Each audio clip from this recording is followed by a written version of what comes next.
Cool.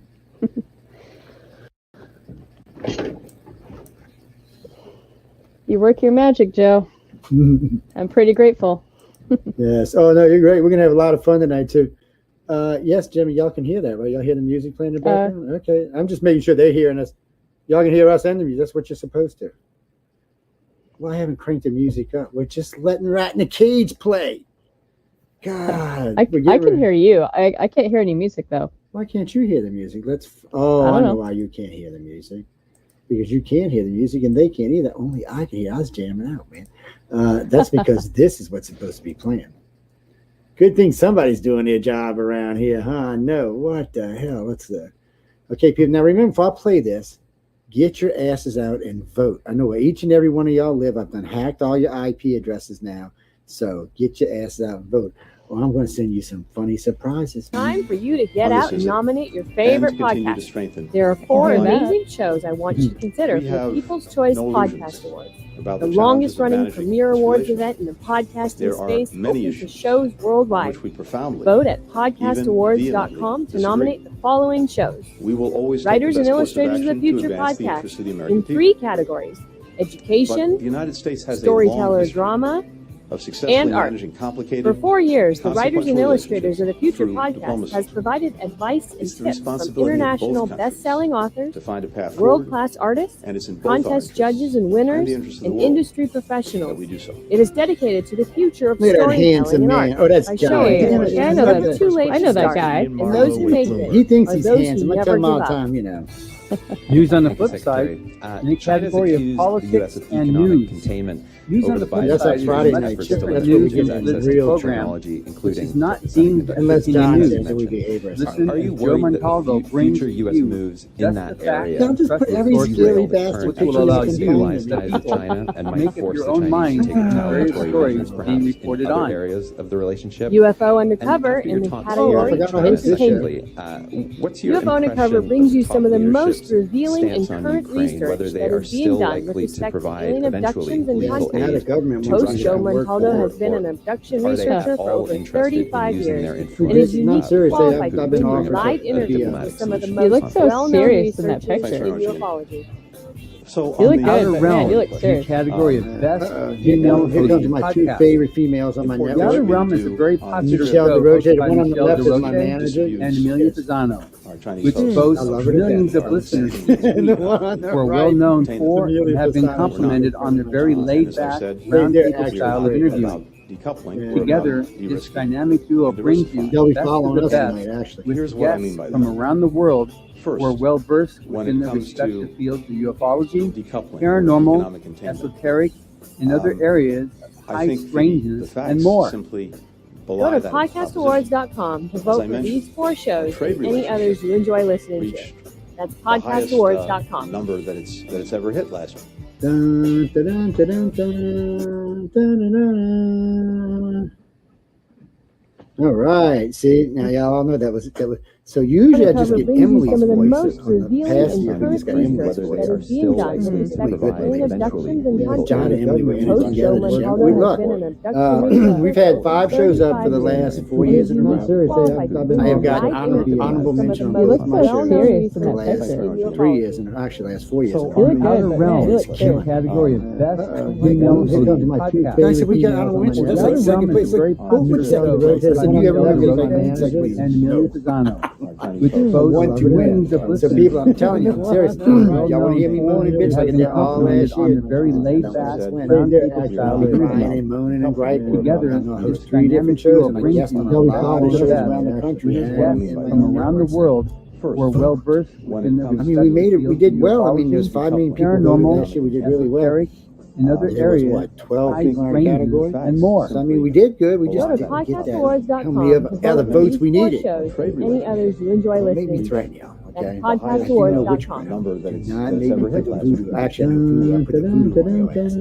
Man, voodoo would be more effective, I think. Yes. So get out and vote. Or I go out to the swamp this weekend. Well, not this weekend. usually A couple weekends from now. With the hoodoo we're actually waiting for everything. I'm going to send him another invite. Larry is a very interesting. Before I even introduce her, because Larry's a very interesting gentleman. He's got some of the best words I've ever heard. Right? I agree. Him and I sat and got loaded up. Him and I and Tom sat and got loaded up. Nice. What a time. And you know I like to talk. So does Tom, really. Oh, no, quiet the whole night. He's got the best words I've ever heard. They're just great. Y'all get to hear some of them. If we get him on, y'all get to hear some of them. Around the world. We're well versed. Let's see. I mean, we made it. We did well. I mean, there's 5 million people. Should we message him? Like, direct message? Well, Carmen's talking to him. Carmen's talking. I keep calling Carmen. Carmen's talking to him because he keeps texting me. Let's try this one more time. Correct. And I away we It would be go. more I know, effective, I think. Jazz 3, you're not used to it when people aren't with us. I know, stop it. Stop it. Why don't y'all go get in the chat room with April? One of the 8 chat rooms. We actually went to Arizona. Yeah. Well, they like to gang up. Well, this crowd comes from way back.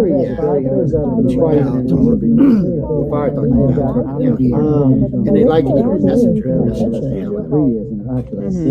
Right now, it's not messages. I agree. Him and I said, yeah, loaded up.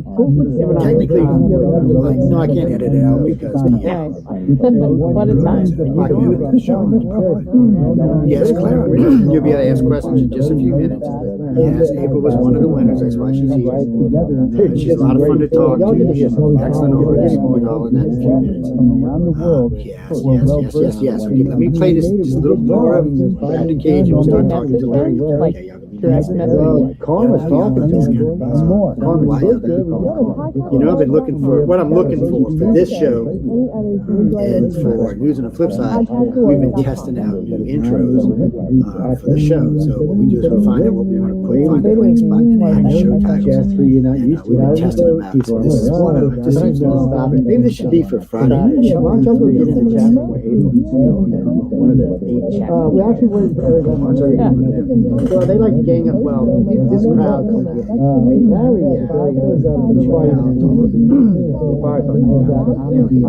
And they like to get a message. Right now, it's not messages. I agree. Him and I said, yeah, loaded up. Technically, you get to listen to Joe Montaldo talk for 2 hours. That's what you get, people. Oh, yeah, I like this. Yes, you'll be able to ask questions. You can do 20, 30 seconds. 40 seconds. It was one of the winners. That's why she has a heart attack. She's a lot of fun to do. Anyway, they're just gonna get these things.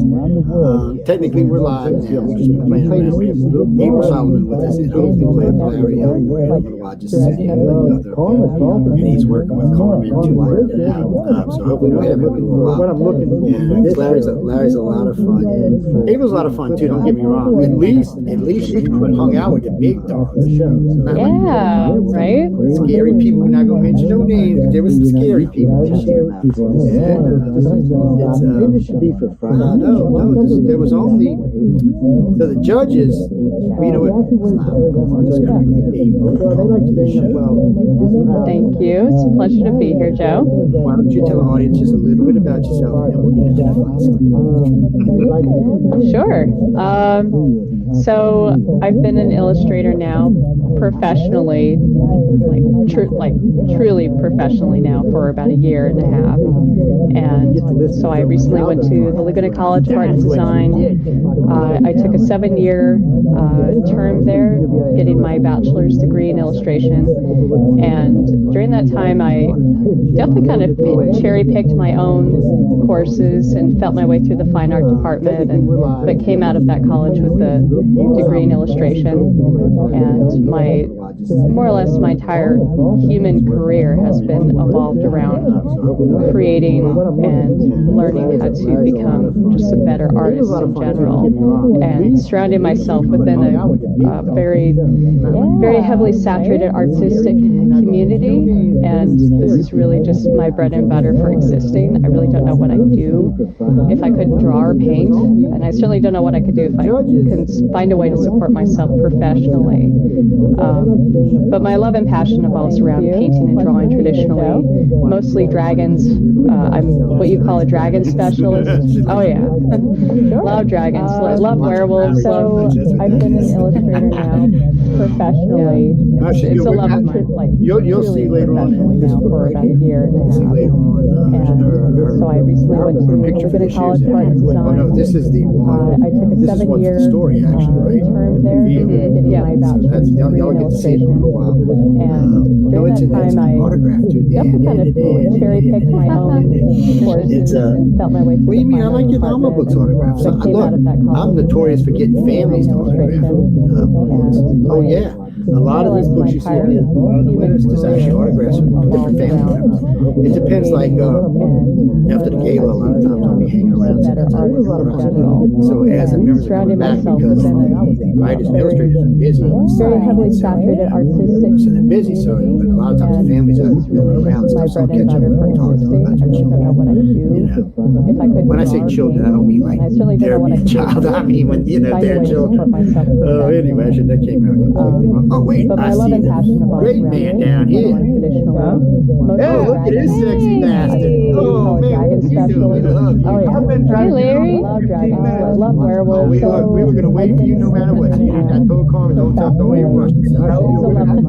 You're genius anymore. Don't feel bad. I had to call a friend up in Atlanta to get me hooked up to get me on. That's what the story. And I think he's having a homecoming or something. Oh shit.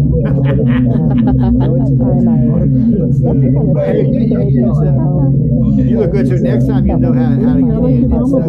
We switched over this a couple years ago. We used to use the phone lines. Well, we used phone lines forever. But the audio quality was never as good as it was on Skype. Skype was just not as good as this. Plus, I can see it on the face, which sometimes goes scary. These two are good looking, but sometimes we get some scary ones come on. The guy Tom Wood, he's kind of scary. And I just gotta say, he's got what's that, Jack? Oh no! So this is the Larry I was talking about. I'm Larry. And that's what I was talking about. I know Larry Niven. Yeah. So Larry. Yeah, I met him 3 or 4 times. So last year, not this past 39 but 38, I was his SO. Just leave it alone. The year before that, he thought I was like the ninja killer. I'm not kidding you. Every time I walk up to him, he'd go somewhere else, or he'd get somebody put him in front of him. I'm like, I'm not your ninja. You calm down. Calm down. But then for book 38, at the gala, I was just walking around. They just had me chaperoning him, I guess. But he was a lot of fun to talk to. He's got a lot of interesting stories. But, ladies and gentlemen, this is the infamous. This is the guy who's talking about all the great stories he tells us. And I'm telling you,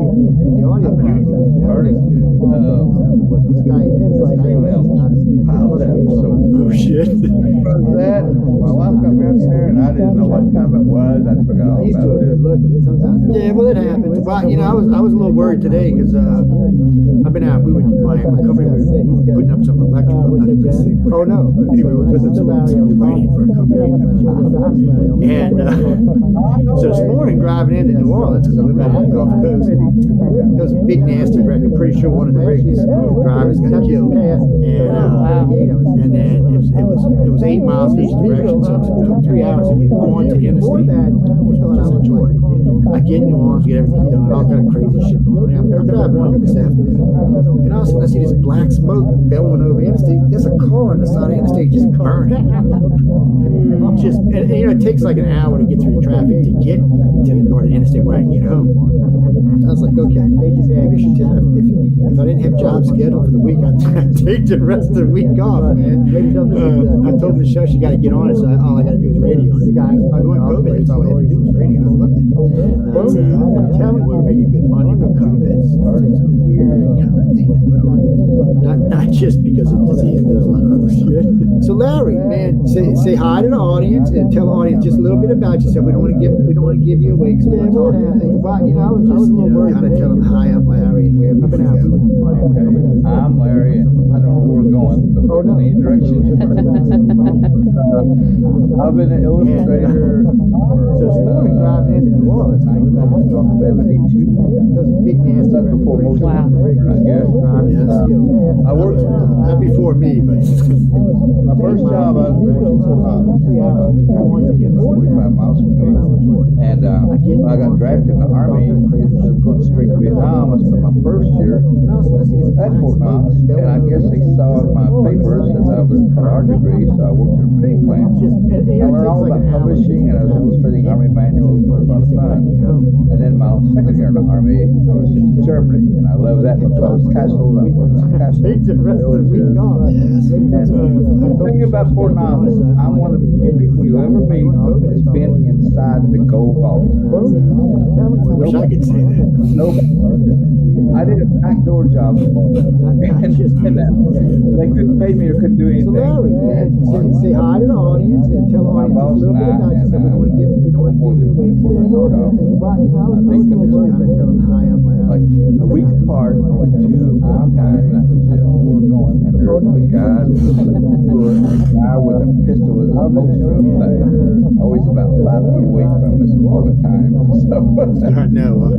Just do something, buddy. Just do something. he just died to shit. You know what I'm saying? Oh yeah. But no, that was a once in a lifetime experience. Crazy. And But that's a crazy experience. I mean, I would love to be able to see I saw fires and fires that go on my face. Wow. But at that time, they also had the Polish crown jewels there. We're all about publishing. That's amazing. Well, thank you, Samantha. Samantha just sent me videos of April. That's so sweet. You gotta love online. People are just so nice sometimes. Sometimes they're just whacking crazy is what they are. Yes, I am. I'm judging, but still. From there, I got a job at 33 lines of time. Got a middle national line. DSR called me up. Dungeons and Dragons wanted to hire me. I said no 3 times. We flew down to my house. The president of the company made me an offer I couldn't refuse, so I took off to Wisconsin, cold north. And to me, it was like going to Florida and stuff. But I lived there for 30 years with them, and then before I was freelancing with DSR. Stayed like leave a year ago. I mean, I was back to Kentucky, built a house, been here right now. Moved back to Kentucky in like 80. That's a crazy experience. I mean, I would love to. That's about when I was up there planting tobacco. I worked bad job, hard job. I had a friend of mine up there owned a big plantation. I'd come up with someone sometimes. He's like, "Here, just sit here. Just all you gotta do is sit here and stick them in the thing." I'm like, "What?"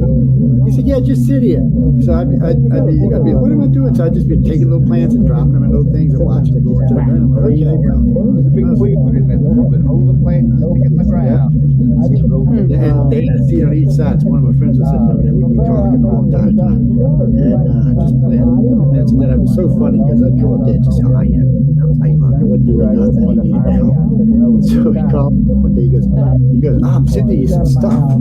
I got like 50 cases of tobacco and cigarettes and special blend cigars." So I'm like, "Dude, what do you want me to do? You know I don't smoke that much." So they give me a freaking break. You're trying to kill me? He said, "No." He said, "He give it to your friends." He said, "There's something. Look in the little box. There's something for you." Somebody sent me a check for $15,000. I'm like, Wow.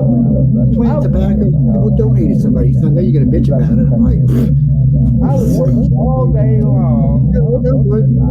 I would work in tobacco until it got too dry. They liked the dark. I worked for $5 a day. That was it. I had a friend of mine up there in the big. Wow. He told me, I think he told me he paid his guys like it was either 25 cents or 50 cents a plant. Huh. Like, how much money you make off of one plant? Is somebody in the wrong line of work or something here? 600 plants in a day. On a weekly basis. That's what I'm saying. And they did. I mean, he had a big, huge place up there. bet you last time I heard him, he told me he was switching to growing marijuana. There was more money in it. He's like, I'm like, really? He's like, yeah. He's here in Kentucky has started doing that too. yeah. He's got he's got like 50 cases. He's got 2 different plots. He's got one that's 18,000 acres. He's got one that's 12,000 acres. He inherited this. This comes back from way back, like 150 years ago. This is all family land they've had forever. And they let it sit. I think they had farmed it out, and they just let it sit for like a decade. They don't sell like plantation. They don't sell like farm. Yeah, well, he calls it a farm. I call it a freaking mini state is what it is, man. A little state, township. That's even better. Because basically between the 2 plots is basically a town. He's got all kind of equipment there. They got a little store there. They got a little bar there. They got all kind of other little stuff. I'm like, really? And he's like, yeah. He said, technically it's my own little town because it's on his land, and because the highway passes right through the middle of it. And I'm like, oh well, if that's what you want to do. Is he a king? He thinks he's a king. I don't think his wife thinks that, but he thinks he is. Yeah. He's big head. My wife would shoot me. Yeah, well, I've always been the poor one in the bunch, so I've got a lot of wealthy friends, but I've always been the poor one in the bunch. The only one's got any sense in his head, too, because the rest of them are crazy, man. Crazy. I swear, I just made a living up until maybe the last 10 years of my life. Not even that much. Everything started paying off. And what's paid off for me the most is when everybody was going computers, art. I told my wife, I said, well, I just released a big art book, and it was a Kickstarter, and it made like $300,000. That's nice. By the time you pay off the money and pay the tax.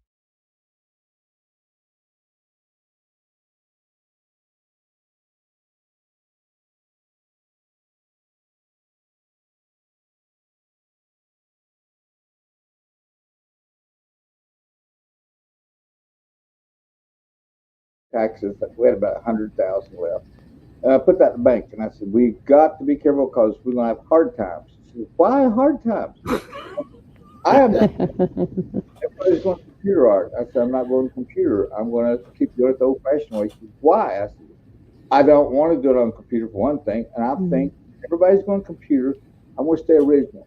All these kids that play D&D now, I was 20 years older than them or more when it started up. And I said, now they were the smart kids. At that time, they were the real brainy kids. And I said, they're going to have good jobs and make a lot of money, and they want to hang original art in their house. Mm-hmm. That's a big gamble. I said, I'm going to take it. Oh, well, look, I'm easy because I've talked to April about this. But matter of fact, I was talking with Echo about this last Friday. We talk about both of y'all, matter of fact, because we were talking about dragons. Yeah. Well, we do. When Echo comes on my show, we do half of her regular art and her commercial stuff, and we do what I call her dirty art. Yeah. We'll just say risque art and leave it at that. But she's a painter, and I like real painters that paint in oil. It's a thing for me. I don't how to explain it, but it's always been one of those things. I've just, maybe because of the way I grew up or the families I grew up in or some of the people we've hang out with, they have really nice art, and a lot of it's just, and there's something about feeling an oil painting. That's just old school. Don't get me wrong. I'm not anti-computer art or anything because I use it a lot all over my websites and everywhere else. But I like that. And we were talking about that. And then we were talking about people who could paint dragons in oil. Y'all's 2 names came up right off the bat. It was funny as hell. And some girl writes in and she says, she goes, well, I've heard y'all talk about Larry. Don't you like dragons? I said, yeah. And he said, I seen that video with that young lady, April. And I said, okay, what about her? Well, she likes dragons too. And I'm like, yeah. I'm like, they both paint dragons. I was like, some people can paint. And let me tell y'all something. I've seen a lot of dragons in my 100 years on the planet. And there's some good dragons, and there's some people should never paint a dragon as long as they live. Just leave it alone. Move on. Go paint something else. Leave the dragon alone now. Dragons have gotten bigger over the years, bigger and bigger. Yeah. I mean, I don't mean talking about the size of them. Mm-hmm. Now they're big as cities almost, Mm-hmm. D&D, you get a smaller dragon and you get a pretty good fighters, and you can beat one. Of course, probably everybody's half dead when it's over with, but you could kill one. These monster dragons come in, it's like, you need to call the Army and the Air Force. Oh, shit. Call the Marines, man. We got a problem here. Well, no, you just call Harry Potter. That's all. See, like we just circumvent that all the way around. It's I've made it a long way. Oh, actually, I got both their websites up. We're going to go over them in a few minutes. Yeah. No, we were talking about this a couple of weeks ago, and I forgot who I was talking. I think I was talking with Tom, and he was on for something, something else we were doing, and your name came up. We were talking, and he said, yeah. He says, the first time I've ever seen Joe quiet before. He said, Larry was telling stories. I was like, Tom, you was pretty quiet yourself, buddy. But no, that's a night we were up.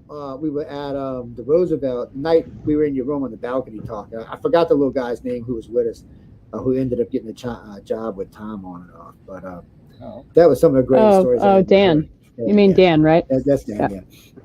Yeah. And he just didn't even know how to deal with himself getting to hang out with you and Tom Wood. He was just stunned that he was even in the same room with you.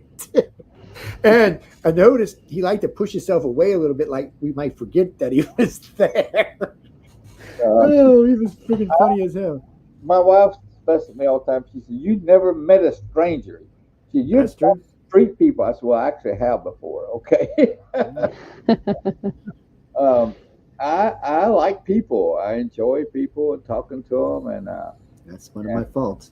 I like fantasy too, and I got fantasy. When I was in college, as a major in art, I started doing a bit of fantasy, and my teachers just hung their head like he's gone nuts. There wasn't no such thing as fantasy, really. And I was in the 60s, and Frazetta's first Conan cover came out. I saw it, and I went crazy. Like, that's the direction I want to go in. I've been in the whole time long. I'd never seen it actually done. And so I started doing barbarians and long ships. And my teachers, instructors thought I'd gone nuts.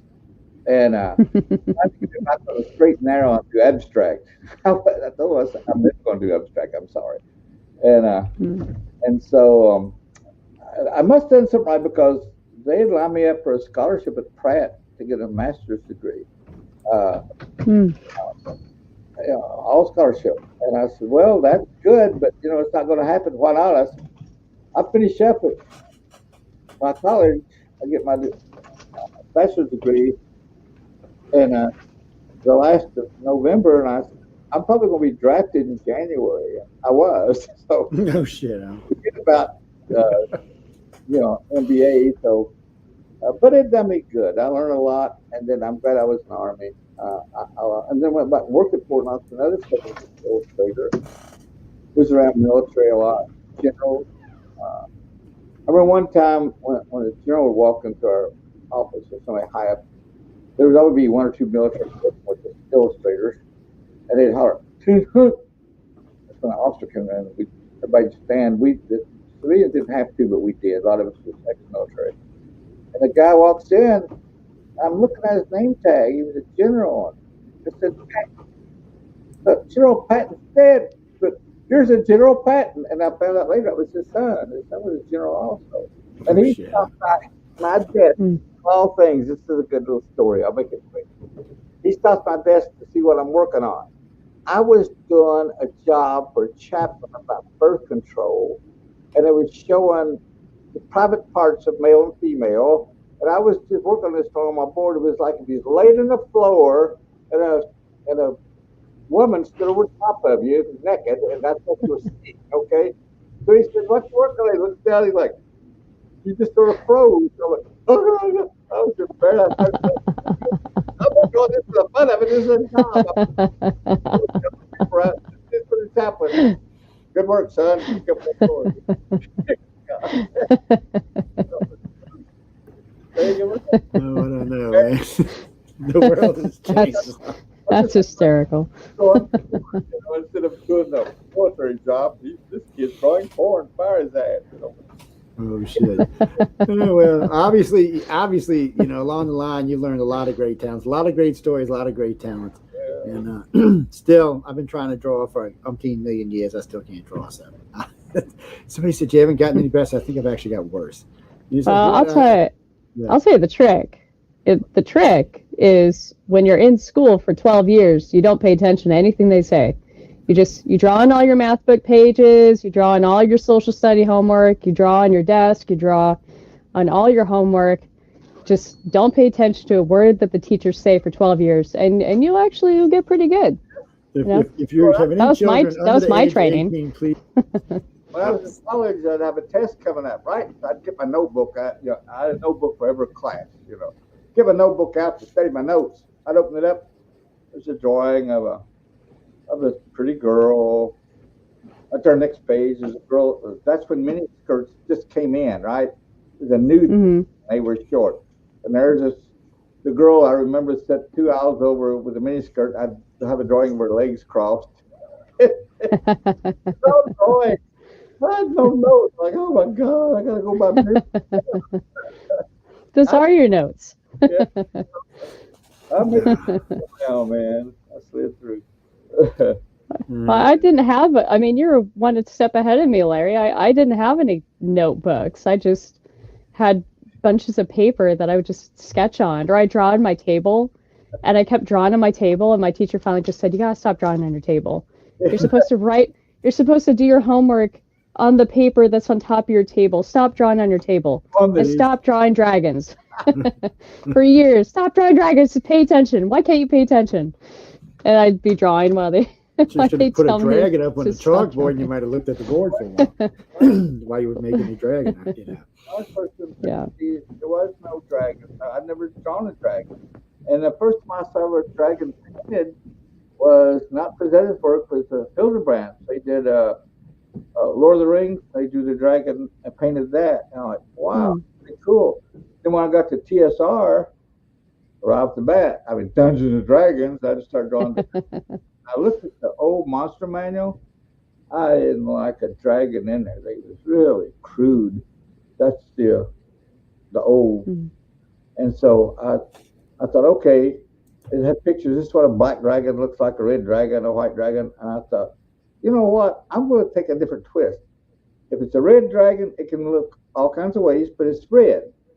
That makes it a red dragon. If it's a blue dragon, it can be different types of blue dragons, but it's blue. So that I drew one. Usually it's a new dragon, but I just give it the color it's supposed to be. And so it was fun that way. Playing around, you draw different dragons. But I've never drawn a dragon because it really wasn't into fantasy that much. Now, when I read Lord of the Rings when I was in college, and I read it when I was in the service, and there was just one dragon in there, But that was it. And then, like I said, when I started working at TSR, it's when dragons were very important. Said it in the title. Well, you know my story. But the listeners don't. When I was a child, like 6 years old, I'd be looking at your work, Larry, and just so inspired by everything you did, and never ever imagining in my dizziest daydreams that I'd actually get to finally meet you. And just your dragons helped shape my whole world. Well, so I would paint them as I went. I was just on the wing, on the fly. I gotta do that.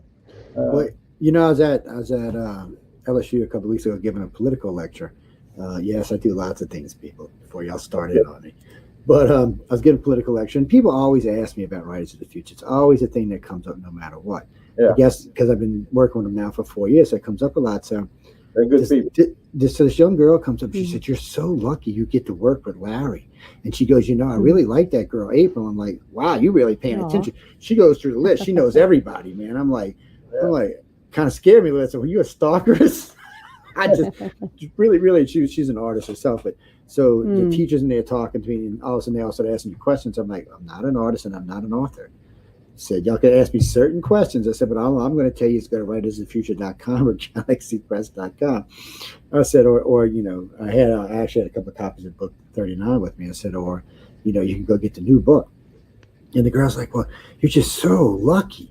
She said, I would die to hang out with these people. She said, you don't even care, do you? I said, I'm not an artist. I said, I'm learning a lot. Don't get me wrong.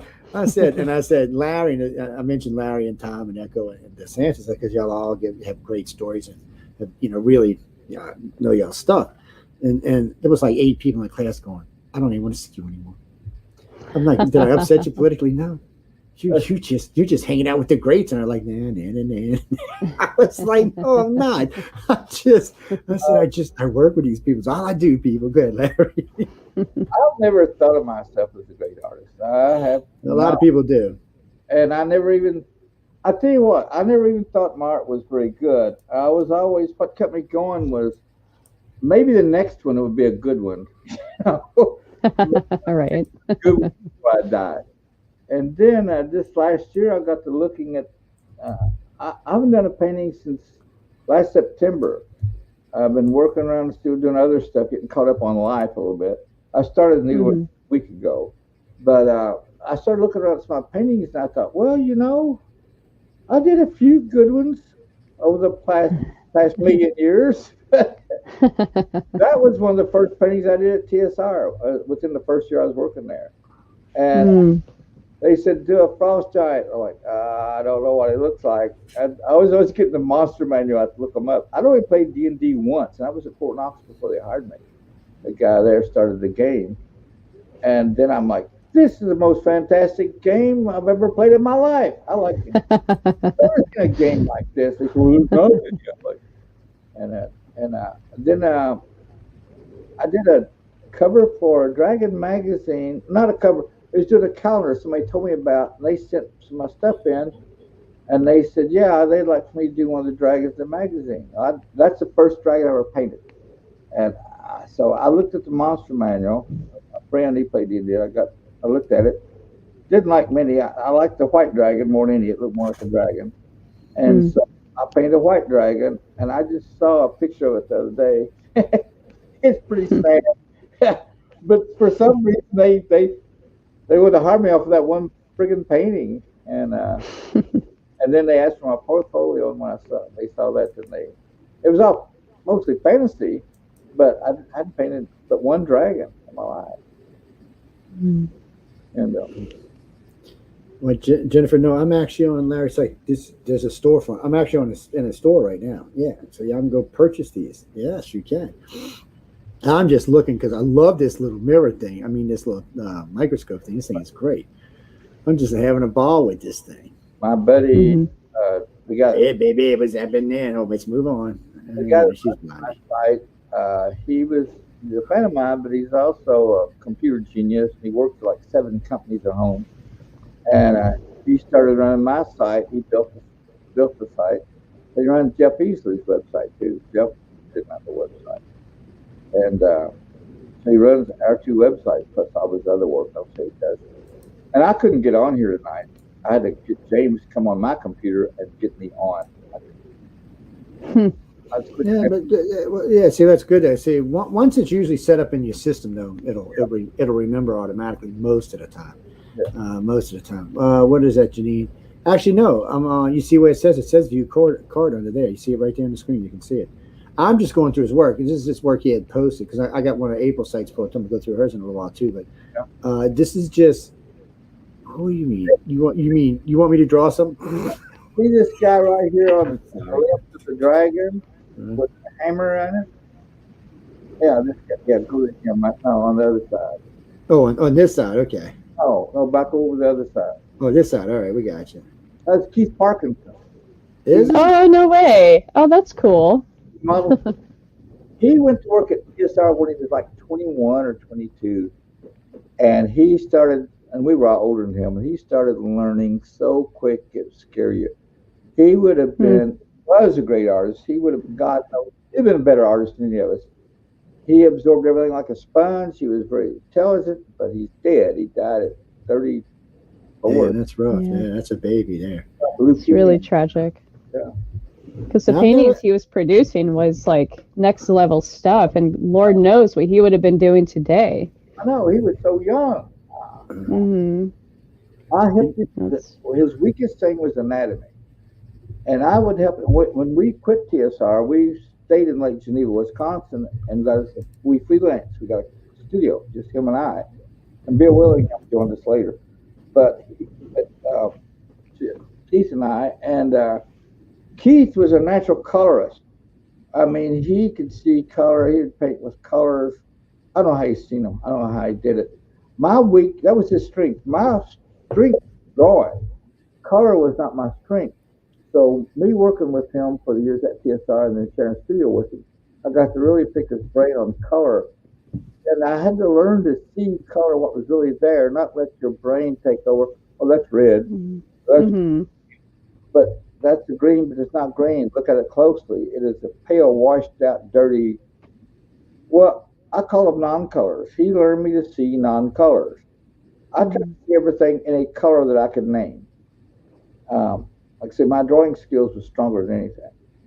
But then when I started working in color, I kept thinking of, like, I had a crayon box with 10 colors in it. And that was it. Keith had a crayon box with 250,000 colors in it. And I'm like, how do you see that? And he said, I don't know, you just got to learn to look at what you see, learn to see. And I'd always tell people when they want to draw, I said, learn to see what you're drawing. Well, dumbass me, I just had to learn to see the colors that was there. Don't name them. They have no names. They're colors. What does it take to mix that color? Not what color is it? And once I got my brain going in the right direction, my colors really started popping more. I started working more, not popping. Most of my colors, even at TSR, were pretty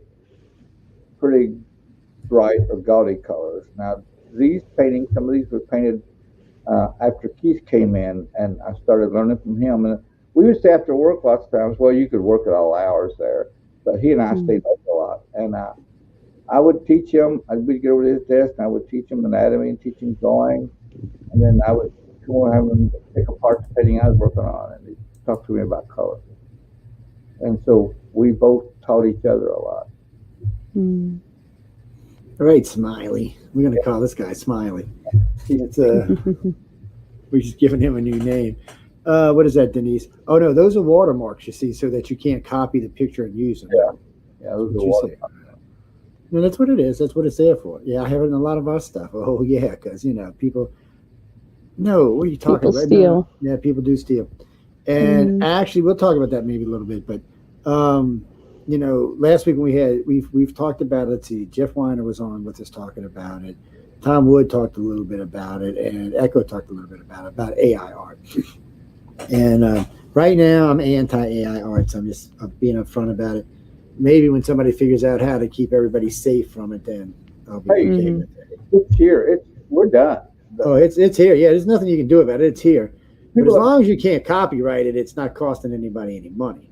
The people that paints by hand, that does actual artwork, we're screwed. I mean, you don't have to be an artist anymore. I mean, people would just pick up an iPhone, and this has happened to me 2 or 3 times. They sort of show me and laugh, and they said, whatever they say, Siri or whatever is on the phone, paint me a dragon in the style of Larry Elmore.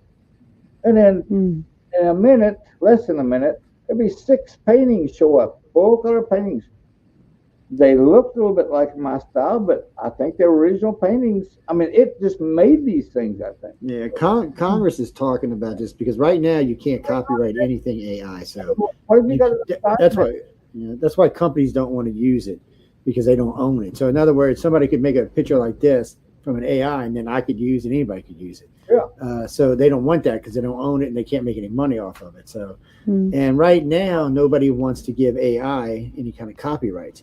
I mean, eventually some company will make its own software, and then the trouble will start. But they're still going to need artists, because let's be honest, a pencil pusher doesn't have the imagination for what you're going to need to turn out true art. You can tell a computer all day long, and he's going to look at it and think it's okay, but when other people see it, they're going to be, because a good friend of mine, Jason, the other day did one. He said he wanted what did he want? He wanted a dingo fighting kangaroo. He got a 6-legged dingo with 4 eyes and a 3-legged kangaroo with an arm right in the middle. The reason why is because, one, there's too much stuff for them to choose for now. When it was just minimized but now it has the whole World Web to choose from, and it's confusing. I've seen this a few times now. It's actually confusing itself. It's going to get better and better. And right now, it's overthinking itself. So, but it is going to get better and better. I mean, I had Jeff Weiner do me a banner I said, I forgot what I told him I wanted. The freaking thing was fabulous. I'm not even gonna lie. But I don't own it. I mean, I could use it on my websites, but I don't want to do it because if I don't own it, and we build the brand on it, and people get to know it, and then somebody else decides they want to use it, there's nothing I can do about it. I'm just so I'm kind of like I like to stick to. I mean, we have people we work with that do art for us, and then I can't draw, but I can put banners together all day long. I know how to do that, man. Don't get me wrong. I can put art together. I just can't. I can't create art myself, and not in the sense that y'all two do it. Well, you sort of bring up something like what's good though. At least a lot of people I've found out that's got a lot of money. They like to have original art in their house. Yes, they do. Mm-hmm. And so, what it's going to, if you're a good original artist, they're going to buy this. They'll buy your art, and you can make prints, copyright prints, and sell. And so you can still make a living, but I quit doing commercial art probably in 2023 because the paperback books and stuff was getting more and more stupid, and the art I had to do for the covers, I didn't think I could even sell them. Just stupid subject matter. And so I quit. And I said, well, I just started taking on contract art. People call me up, would I do a painting? Well, I got booked up for like 2 years off the bat, and I was only charging like $4,000 a painting, and I thought that was a lot. And and so and I painted big paintings, a lot of them close to 30 by 40s. And so I got booked up so much, I raised them to 10,000. I raised them to 15,000. Nice. I finally went to 20,000. That was 2 years ago. It's going on the second year, and I got booked up for a year solid. And I thought, I don't feel right charging more. I felt guilty, and I'm quitting. I'm quitting painting, paintings for other people. I'm 74. I'm going to be 75 in August. I'm 74 years old, and how many paintings I've done just for myself? Maybe a handful.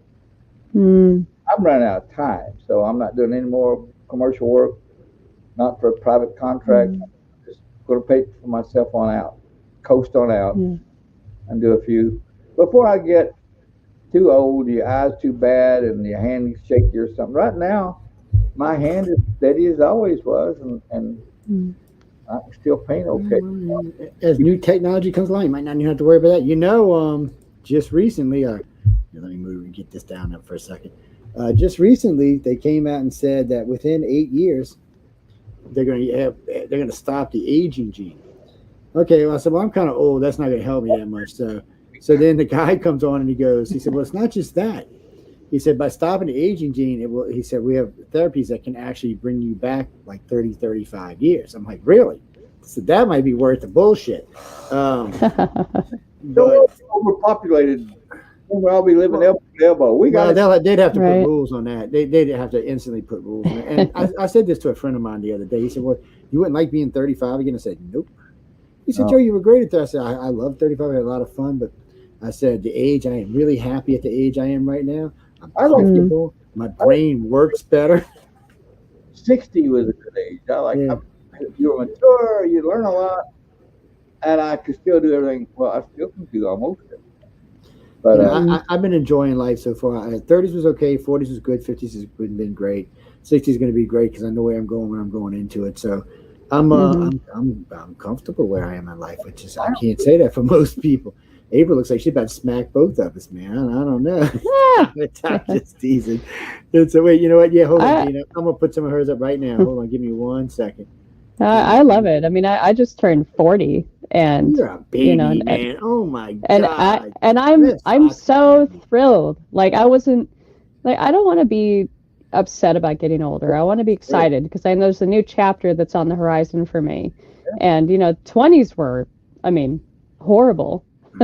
Because I made it horrible. And 30s were great, but 40s are awesome.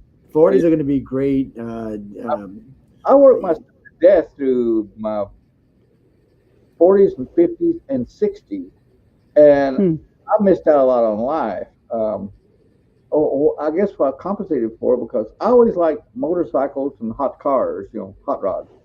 I started young, and all my life I've just ever since I got out of the Army, I've had a motorcycle, and I keep trading. I did too until recently. Keep trading up, and finally I had. At 70 years old, I sold my last motorcycle. It was a big Harley. It was beautiful, chopped and everything.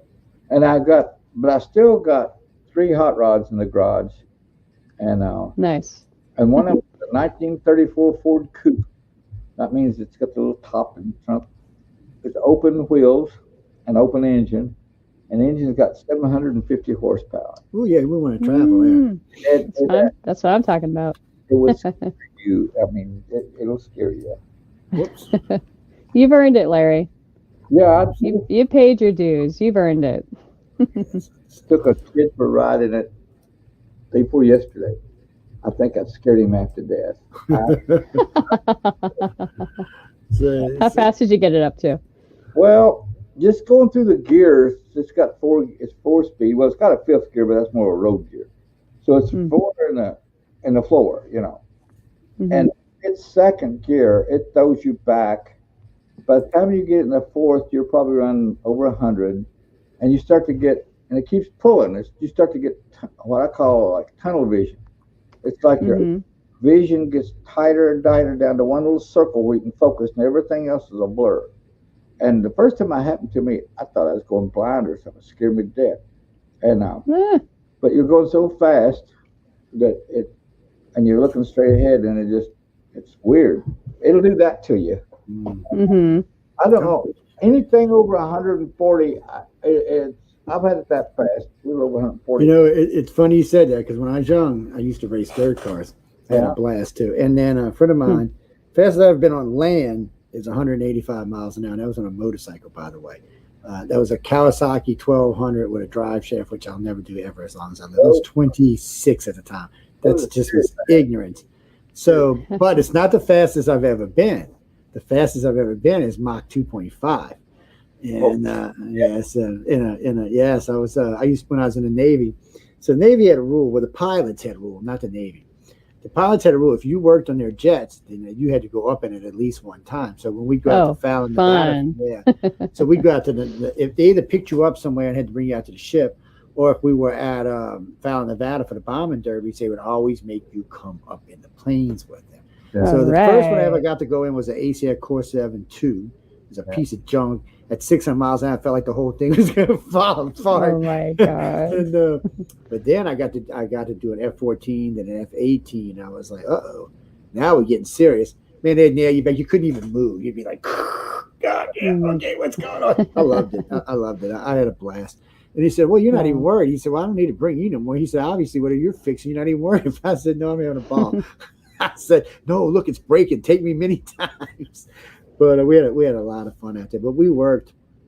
We'd be on 48 hours straight, no rest, no sleep, no nothing, and then 48 hours off. And we all had places at the Mustang Club. We all rented rooms there, and that's where we stayed. And if you don't know what that is, people, you don't need to know. That's all I can tell y'all. They had good food, lots of booze, and lots of people. Let's leave it at that. How's that? Yes. I was Sounds young. like a good time. Yes, it was a lot of fun. We had a lot of fun. And everybody was there. It wasn't just the enlisted or the officers. I was just getting transferred because I was enlisted when I went in, but the guy said I had too many talents to be enlisted, so they made me. They skipped me over instant and made me Lieutenant JG, and then after 2 years they made me full lieutenant. So I was happy. I mean, I got bumped up quick, and then I decided, you know what, it's time to get out of this place. They offered me all kind of money to stay too, because I had all kind of degrees from advanced avionics, advanced electronics. I took a couple leadership courses with them. I'm like, no, I don't want to be on a ship anymore. How's that? I said, you know what? Give me land duty. I'll stay. If you're going to put me back on a Nimitz floating around forever, no, let's forget it. Man, I'm not kidding you. You'd go 9 months, you'd never even see land. You'd kind of start wondering if there was even land left on the planet. You're kind of like, what's going on? How can you sail around for 9 months and not even see land? I mean, it's a weird feeling, I bet. But I had a friend who was an artist who used to sit out there every day. And he would sit in the front and he'd draw the water, he'd draw the ship, he'd draw the planes, he'd draw the people working. He was pretty good too. The Navy hired him for a while, but he decided to go out and go professional. I haven't seen him ever since he went professional. So hopefully he made it and is making some money somewhere and doing good. That's April's dragon. Isn't that a dragon, or am I just seeing things in my backwards? Oh, like behind me? Yeah. Oh, I've got dragons everywhere. But this is some of my very limited collection. Here, I might even just. Well, if y'all having a I don't hard know if time, I can- people, look for the little square down in there. And boom, it'll all go big screen, and you can see all of our beautiful, lovely faces up close and personal. I've got a lot of shit around me. Oh, Lord, look at you, too. Okay, you know, once you get to a certain point, it's not a collection yeah. Hey, Larry, anymore. show us your studio. And then that's... Oh, my gosh. there. Oh, that's beautiful, Larry. When I Oh, built wow. it, I'm so jealous. before, my studio was It's beautiful. it was nothing. So when I built this house, it called for a 3-car garage. Well, we built it, look at it. And I already told the builder, I said, I want the garage finished off. And I told her how many lights I wanted, where they want them. And my wife didn't know it. And she said, and I got all these bookshelves built in here too. And she said, Yep. what are you doing? This is a garage. I said, I put a garage door on it. It's got stuff all over it. But anyway. That's beautiful. I said, this is going to be my studio. She said, well, what are we going to do with the cars? Park them outside. This is my studio. Right? That's how you got to do it. I took the master bedroom in this house and converted it into a studio. Yeah. My wife looked at me like, what are you doing? I said, the other bedroom's just as big. She said, no. I said, yeah. She said, no. I said, the other bedroom's got a bathroom. I said, technically it's and it's got the big 90-inch windows in it. This one's got they got 2 big windows in there, but not like the ones in the other rooms. I got 2 massive windows in my house. It's ridiculous. Wait, where did this come from? Nice. See, this looks like a dragon. Where is? Oh, there it is. So I sent Joe. I sent you a link for my website. Yeah, so that's that's a company that hires artists. Yes, that's which I'm a part of. But I sent you the website in the chat. We can do that, and then oops, where did I go? And hey, get out of here, website. We don't want you anymore. We just dropped you. No, I didn't drop you. Okay, there we go. There we go. So let's pop back over here. I see we got a link somewhere, and there it is. Open new link. Pull this over there and get it off our screen right there. Get rid of this link up there. Yes, people, I talk to myself. As long as I don't start answering myself back, we are good to go. Yes. Oh, no, I think I had this one on the other one page opened up. Okay, let's see. Hold on. Where is present? There it is. There it is. And let me see if I got the right one. Okay. Yeah, that's it. Okay, there we go. Yay. Okay. There we go. So I used Wix.com for this website, and it's a wonderful website because it's just a drag and drop. Just grab what you want, stick it in there, and then just create it. I didn't even notice these damn snakes down here. I'd have been bit. Look at that, man. Some kind of hunter I am. Lord have mercy. It's Are these different people's dragons, or are they all yours? These are all mine. Oh, wow. yes. You don't think she's gonna have somebody else's dragons? She might have one of yours, but nobody else is getting up there. You can forget it. Place just had a bunch of people's dragons all together or something. Oh yeah, on that other, we want a different page. Let's see. Just on her page. And these are all traditionally painted, and I'm like Larry. I'll always I Wait, use what do you mean digital. traditionally painted? Tell me, explain, because people are ignorant. You paint with paint with a brush. What's that old thing? I knew what y'all were talking about. I just because the audience might be like, "What the this?" Because if they're millennials or Z-Geners, they might think it's computers or something. They're not. Yeah. I'm sorry, Carol. Y'all aren't the biggest, brightest group on our planet right now. Give it a decade. I use digital for the process of building up a good thumbnail or a composition, or transferring a drawing onto the board. But once it's transferred, it's all done by hand. It's all done with traditional oil or gouache or acrylics or colored pencil or watercolor. I love all the mediums. What's that? I said, this ain't no damn dragon. I just want to see a dragon. She is. Oh, now we see. Now the truth comes out. She is. See, now the truth is coming out now. Wait, let's go over here. Let's see. Quick view. Hey, where'd you go, Quickview? Oh, there you are. Okay. That's cool. That was a piece I did for I forget the name, but it's a company that hires illustrators to do creatures for gaming, for tabletop games. I was just thinking it looked familiar. That's why I clicked on it. It's Beautiful. it's a new eye, but it did. Thank you. But that was an oil painting that I did. I love oil paintings. I'm spoiled. Talk about using a computer to get started. I like that. I like all your stuff. It's good. Thanks, Larry. She's good. Thank you. She wouldn't be on here. She would. We'd be going, who are you? Get out of here, man. What do you mean, Denise? What are y'all talking about in the chat? Oh, yeah, okay, no. I'm funny about who we going on here. What was that, Larry? I'm sorry. I said I enjoy it. Like I'm looking at this painting of yours. I really like that. I've done a lot of doodles and drawing stuff like that. I enjoy it. I was always afraid nobody would want them, so I never did really paint any. I just it'd be drawings and end up usually throwing them away.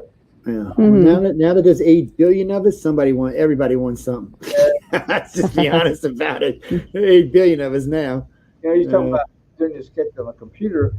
I can't draw with a computer. I don't want to, but it would save me a lot of paper. But I draw on tracing paper because I draw on the paper, then I flip another one over, and I redraw it over and over again until I get it, and just keep tracing my first sketch, and just till I finally end up with a finished drawing on friggin' tracing paper. Okay, that's what I use for my painting. So then I blow that up for the painting. But so I've been selling a lot of stuff for the last 6 months on eBay because I found out in these big flat files I had hundreds of drawings. Some of them finished, some of them half finished, some of them 90% finished. And I thought, man, I didn't think this was worth anything. And a friend of mine said, start eBaying those. Well, I started eBaying them, and God bless. But I always make excuses. I'm sorry they're on tracing paper. I didn't trace. I traced my own drawing over and over. The last one the one I'm going to use, I would keep that one. The rest of them I'd throw away. And now I wish I'd kept them. Some was still pretty good. But you see the thought process, like overcorrect, lined up side by side. But yeah, those drawings I took on eBay, I thought I could get maybe $35 out of some of them. And they're going for $100. The average is around $1,500 or more. I sold 2 drawings. There it is. One pencil drawing. It was a Raceland. I found it in a notebook. Now the drawing in that book, and I thought, well, the books, the sketchbook is a little faded. It's old. I flipped to it, and there was a drawing of the character Raceland from Dragonlance, from his waist up, holding his staff. The only thing wasn't finished was just the ball on the end of his staff. And I thought, well, I can finish that in 15 minutes. I just finished that little staff, put it on eBay. I thought I might get $500 or $600 out of this. $9,500 for close that. I'm not surprised. Larry. Somebody give me $9,000. People, damn, that's it. I'm fixing to kick all y'all off the air.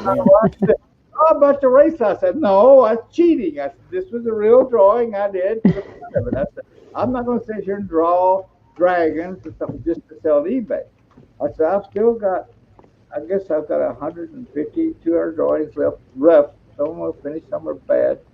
But I'm slowly eBaying them. And it's, April, you went off. Oh, sorry. Yeah. One second. I love these snakes in this drawing right here. Where'd I go? I lost what I was looking at now. Let's go back over here. Oh, wait, let's go over here. Here I am. Let's go over here. Let's go. Behave yourself, computer. Let's not get crazy. Oh, it says fine art. Oh, wait, I like fine art.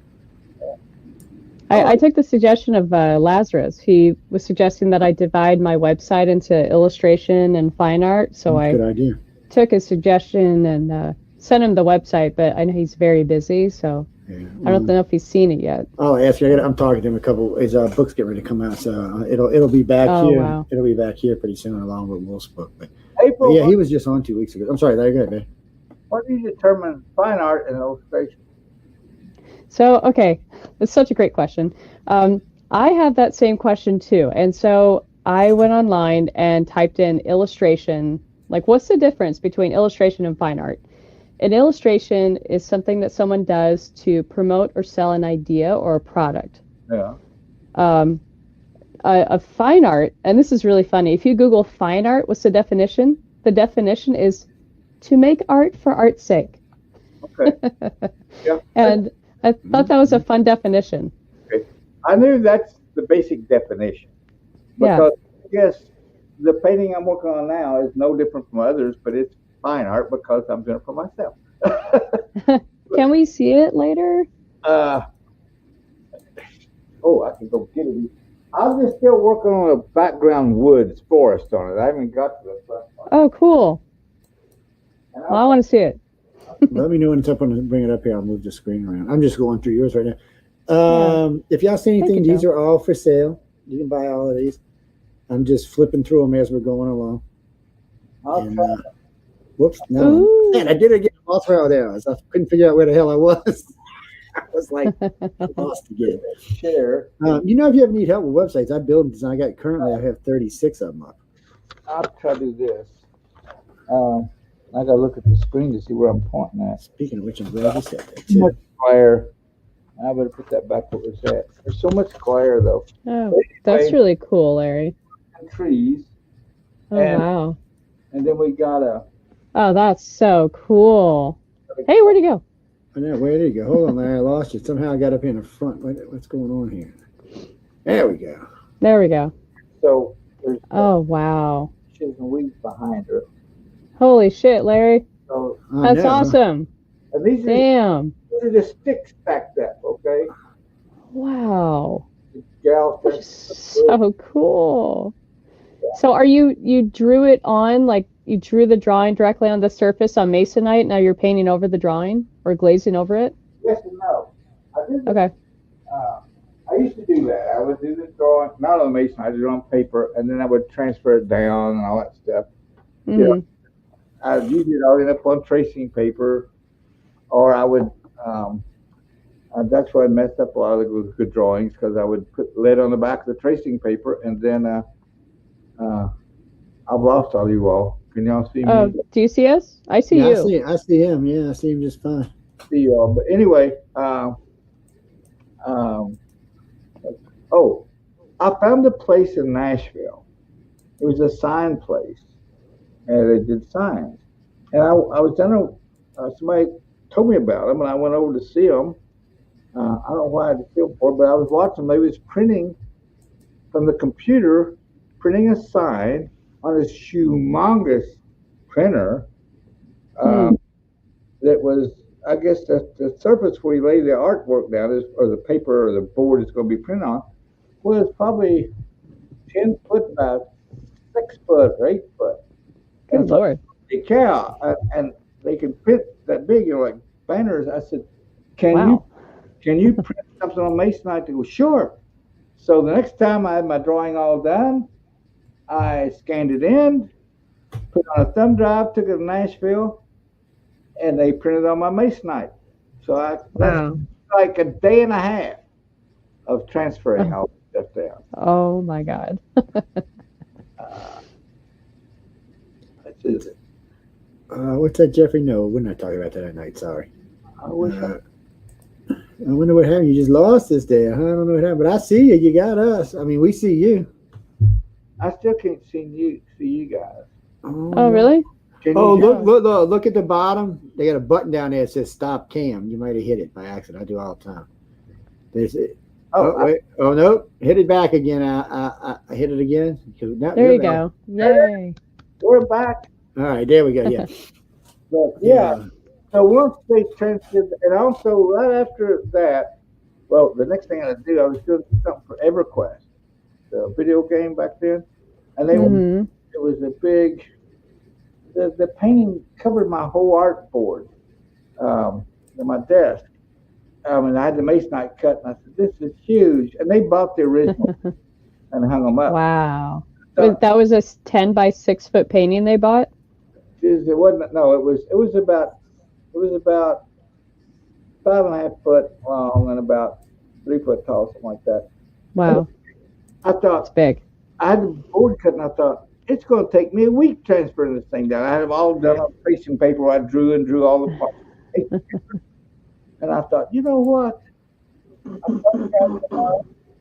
I had all the trace paper scanned and the puzzle put together, you know what I was going to.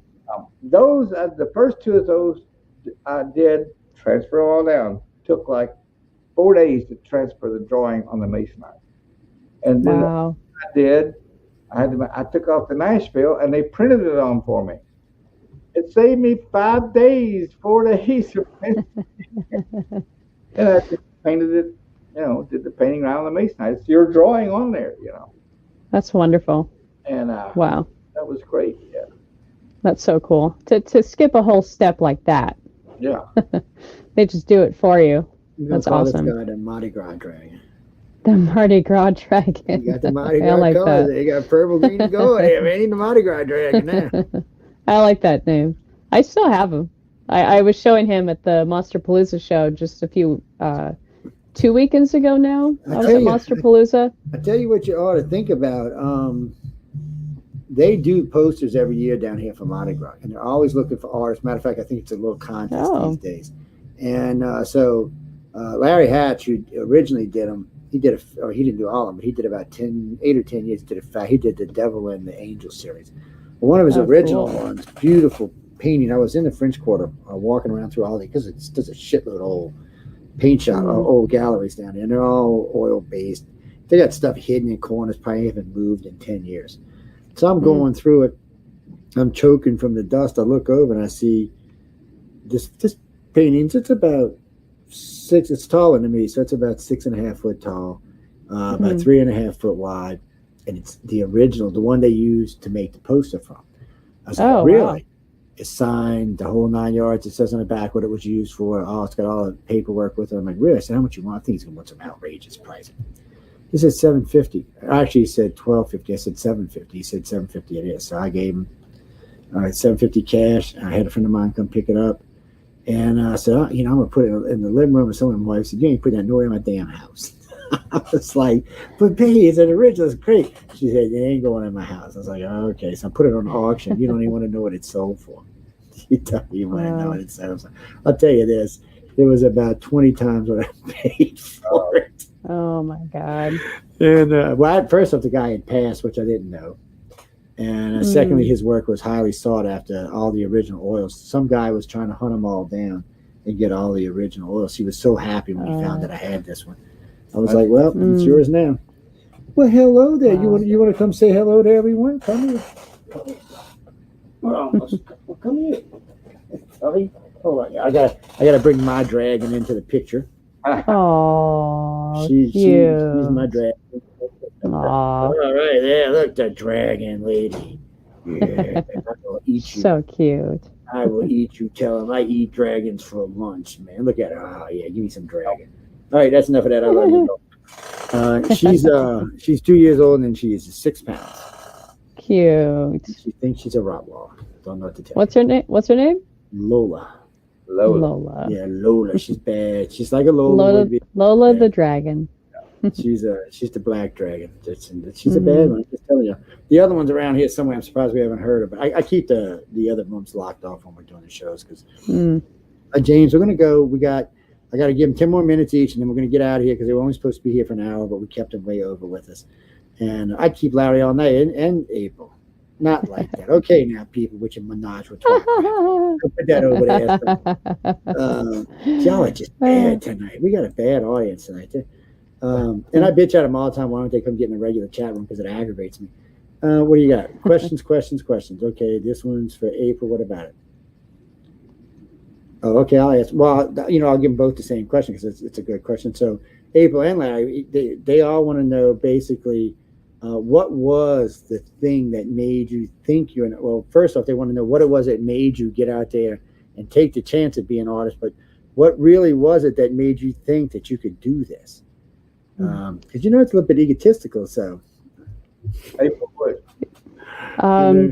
It's been my, like if I could go in there and be very, very open and honest and very raw about it, it's the only wish that is in my deepest heart of hearts is to pursue this path, no matter how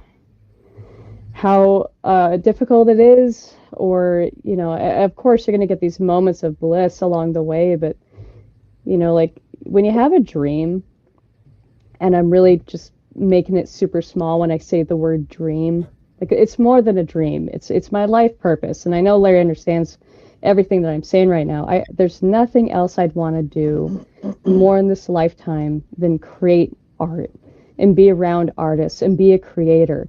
And there's nothing else. So this really isn't just about, like, I mean, yeah, it'll be great when I can support myself finally with my art, but this is it for me. I've got no plan B. This is it for me. And I think Larry can agree with me on that, but I'd love to hear Larry's answer to that question as well. 100%. I agree with you totally. I always tell my wife, I'm 74 years old, I said, if I got sick and died, or if I got sick and couldn't paint anymore, I said, I'm gone. I have no desire to live. I mean, I love my wife, I love my kids, my grandkids. But for me personally, that's what's kept me going my whole life. Going back to what I said before, sort of jokingly, but I'm still trying to get one right. You know, never stop. And you're obsessed with it. It's the only thing I can do very good at all. And I was born with it. I remember I was maybe 3 years old, and we didn't have money. We was poor. My dad got tuberculosis after World War II. And back then it was a killer, but he would be gone in the hospital to stay for like 6 months or a year. And it's just mom and myself living out in the country. At that time, this was like 1950. And in the country with no electricity, no running water. Mom would hold me in her lap. I remember it, and read me stories under lamplight, kerosene lamp. And I would draw on the table. Her brother to get groceries, and he'd come back with about once a month. He'd come back with a box and 4 bags, those old brown grocery bags.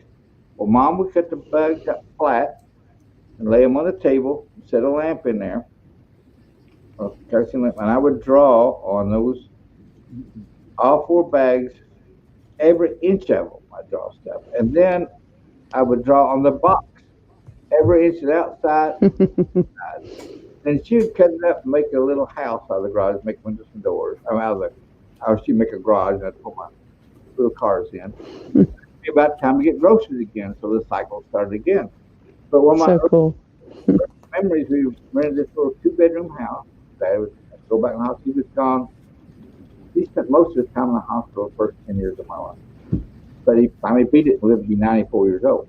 But I remember we moved this little 2-room house, and they just painted it.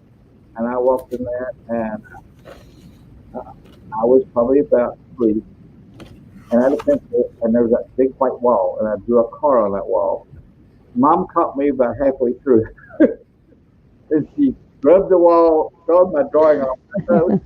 I never drawn in my life. I never forget. It looked like they were perfectly round. I'm sure they were this way, but they looked like.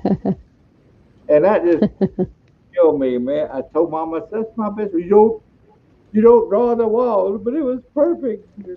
Oh, but it's my magnum opus. I drew my whole. I got in the 1st grade, 1-room country school, 1 through 8th grade. Teacher was a big woman, and she had not a switch, but a pole. And I saw her break that big old long stick over a kid's 8th grader's back. Boys, or country boys, to get back. I mean, we sit there, you couldn't hear a pin drop all day long. You only spoke if you spoke. So this is the first time I had a tablet. I had a real tablet, all mine. So she teaches the 1st graders for about 30 minutes in the morning, maybe not that long. She just had to go through all these grades. So we was left there just sitting at our desk doing nothing. You couldn't make a sound. So I have a whole tablet. So I started drawing with cars, girls, and I was 5 years old. I was trying to draw naked women and everything. And one day, about the second week of school, she said, everybody got a new piece of paper. She come back to 1st graders again in the evening.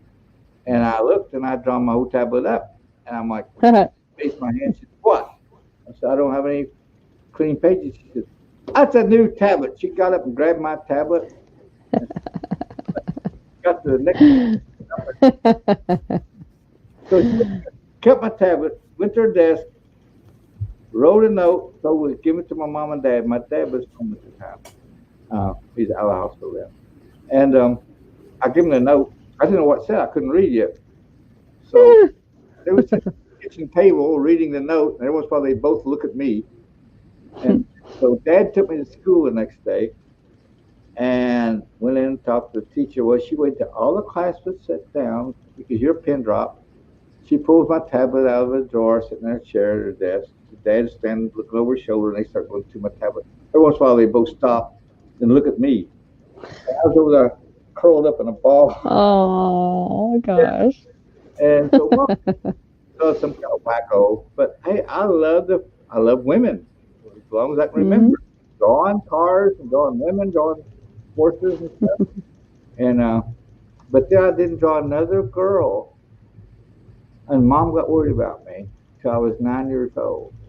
I was afraid to draw girls because maybe I want to draw them sexy girls. I was too young. And I remember I was at Grandma's house back then. They had chickens, they were farmers, and big shade trees in the front yard. And under the shade trees, the chickens would hang out there. In the summertime, it was cool. Well, all the grass was wore off. It was just the dirt. It was packed hard as a rock. And I was out there where it was cool, and I saw an old rusty nail.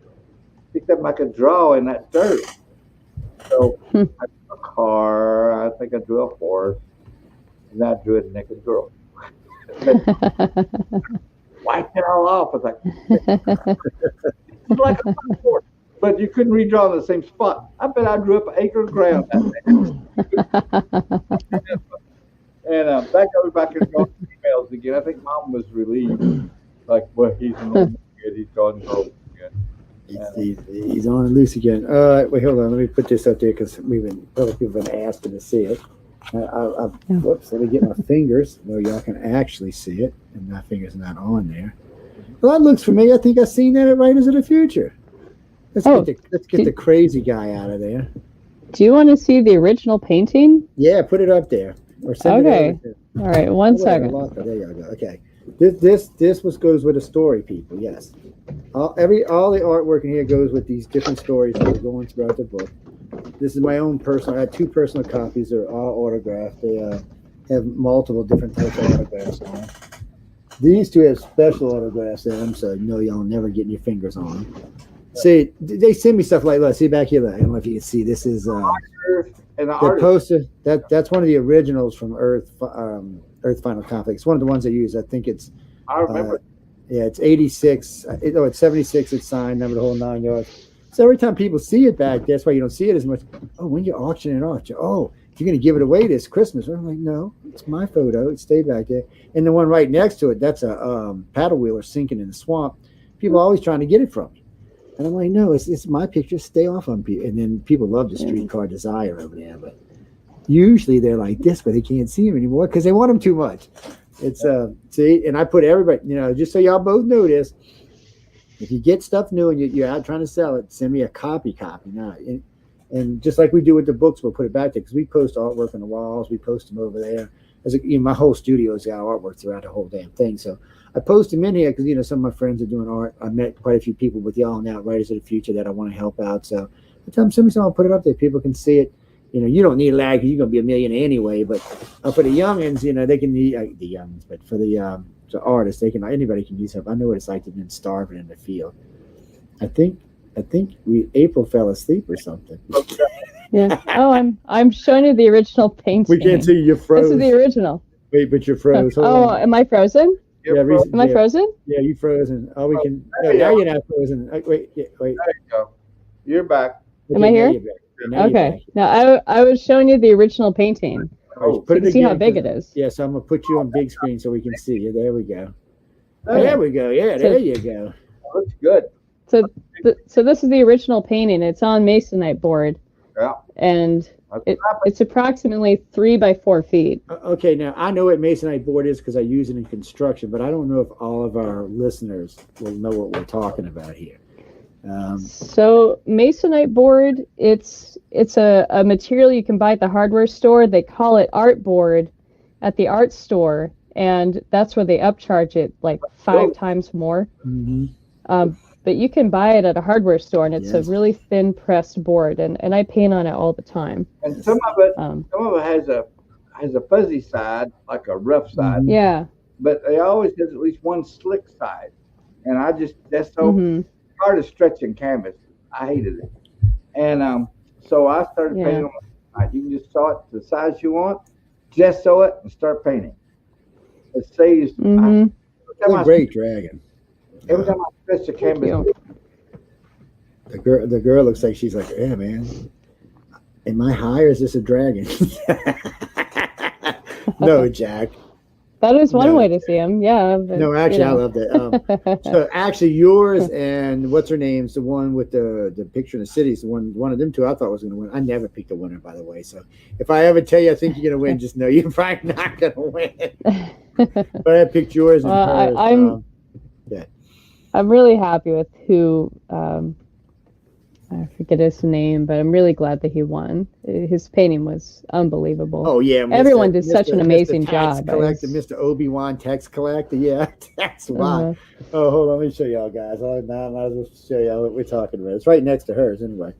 It's well, let me go find him in this book. God damn, how many things y'all got up in this damn book, people? There he is. So you'd have to know the story to know what this particular picture is. But if you notice, you see the guy with the sickle behind him, and you see with the cloak on him and all. I said, so it was a Grim Reaper and the tax collector. That's what that is. Yeah, so you know what it is. So you should get the book, guys and girls. You can get it over at galaxypress.com. It's pretty good. See, that's a good page right there. You don't want to look at all of that there, so we'll put the book back there. You can see. The guy Tom Wood we were talking about, that's his artwork you see on the cover. You never know. We might see April's next year. We might see Larry's next year. You never know whose artwork's going to be up there. A really great job. Yeah, he did a good job. And but I don't know, man. I've seen some pretty good dragons tonight. He might have some competition, man. I'm just saying. I don't know about that. He might have some See, I can say that and get away with it. You get in trouble. No, because she's one of the winners. They might frown on it. Me, they just ignore. They're like Joseph nuts anyway. But we're gonna get out of here in just a couple of seconds. Larry, tell them where they can find you, where they can get your work at, anything they need to know about you. LarryElmore.com. There you go, Larry. See, he does it easy, people. LarryElmore.com. That's easy. I got in early. Yeah. Well, no, you got Go ahead, April. Well, and Larry, you said you got another Kickstarter project you're going to work on soon, right? Let me think a minute. Yes, the big book. We're working on it. We're hoping to get ready to kickstart it in the next couple of months. I've got it laid out. It took me like 3 weeks to lay the whole thing out. Now I've got to do a little bit of writing for it. There's not going to be a lot of text, but it's all color and black and white. There's hardly any text, just all art. Tell a story with art. I can go for that. It's about 270 pages, probably. Yes, I can go for a story with art. I used to keep hardback. I used to keep art books on our tables, just different stuff, and and I've been a photographer since 4-H. I took like 8 years of it in school. And so we always have some type of something on our tables, or some type of artwork, something. And we buy, and I can't show you because I'm not in the front. But if you were in the front of my house, you'd notice everything on my walls is canvas. It's all oil work, everything up there. It's random stuff. Some of it's flowers because somebody in the family likes flowers. I'm not going to mention any names, Linda. Somebody likes flowers, but I like it. And they're not little. They're like I like a picture that makes a statement. I don't want to have to get up there and go, what is that? I want to be able to see the damn thing. And the older I get, I want to see it even more. So, April, tell them where they can find you at. Very simple. AprilSolomonArt.com. I try to keep it simple too. I kept my name, got my name, and you can find me in all the social media platforms, Twitter, Instagram, ArtStation, just April Solomon. And that's how you find me. You go to the websites if you want to email them. There's an email on their website. You can email them from there and find it. What are you talking about? Nobody's giving out no phone numbers. What are you smoking something tonight? Drew Struzan used to have his phone number on his website. Well, actually, mine are out there, but I'm dumb. I tell people all the time when people ask me, should I put mine? I'm like, nope. They're like, why? I said, because if you even get a little bit famous, you're going to have to change it. Well, just lately, for the last few years, I was always, somebody called me up or they said, can we come over to the studio? Sure. And it started getting worse and worse. My wife started raising hell. Mm-hmm.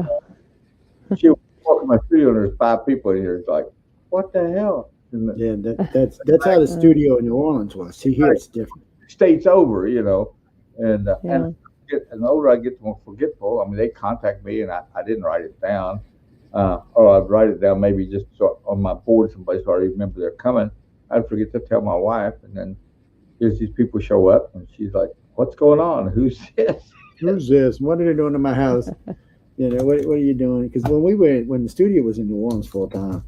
It was ridiculous. People would just stop by, random people would stop by, people looking for shows, friends would stop by. All the equipment's running. There's all kind of noise going on because the studio station's going. Because I used to always keep a speaker in the background so I could know what was going on. This setup is different, so I don't have to do that. Plus, we have a station manager again, so Michelle DeRoche handles all the hard stuff these days. She handles the egos. God bless her.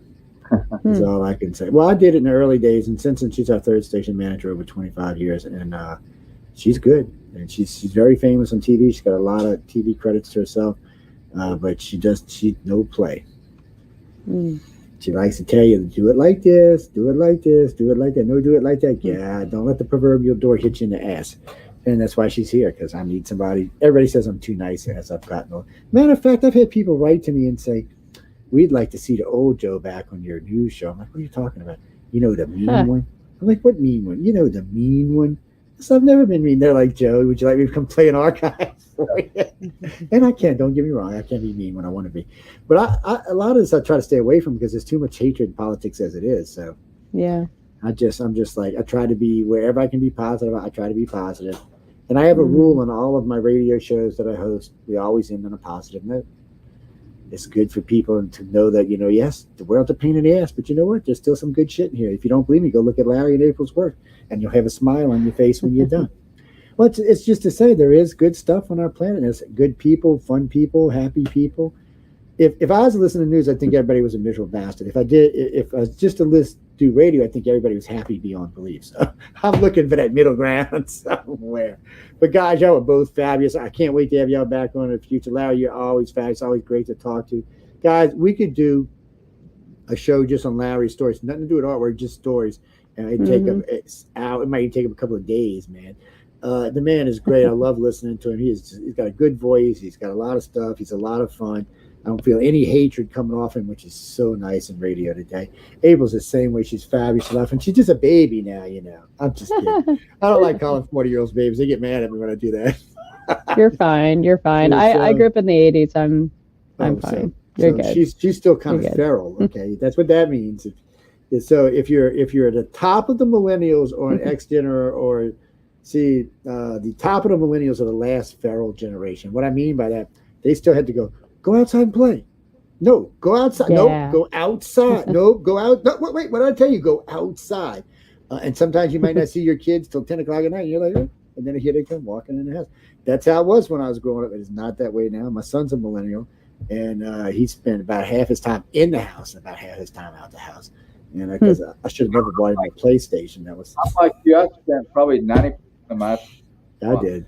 My mom was furious. She said, if it's not dark, don't come in the house. I was like, Mom. She's like, nope. We knew in the summertime you could stay, because it got dark later, you could stay outside till it got dark, was around 9 o'clock. And we knew we should be home by about 9. Yes. And about dark. You had to get home and eat supper, not dinner. We had to get home and eat supper. Yeah. And if it wasn't, Dad would get mad. doing what Dad's mad at us. Yes. Well, yeah, I never wanted nobody looking for me, so I always tried to be home when I was supposed to be. But because Dad, I wasn't worried about. Dad was cool. Mom would have lost her freaking mind now. Where were you?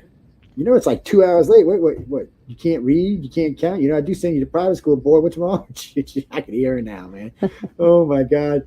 But y'all be sure to go check out both their artwork. They're great. Hopefully we'll see a lot more of April's stuff coming out in the future, and Larry's. I both of them. I love that picture, by the way, both of y'all had up, by the way.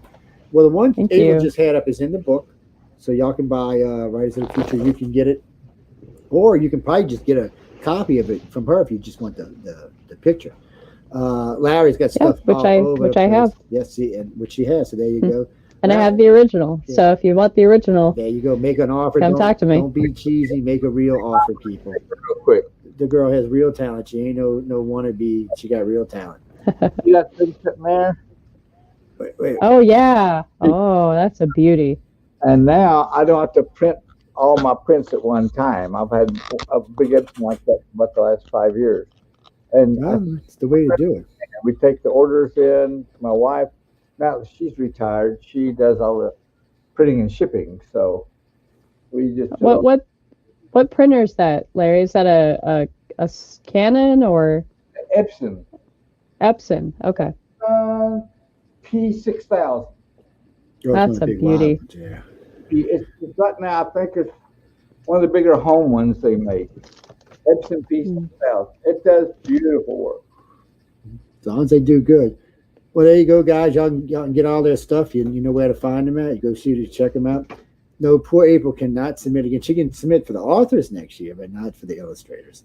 No. Yes, that's just the way it works. Yeah. Well, no, we instead of won both. April, good seeing you again. Really good seeing you too, Larry. I really hope I get to see you again sometime in the near future.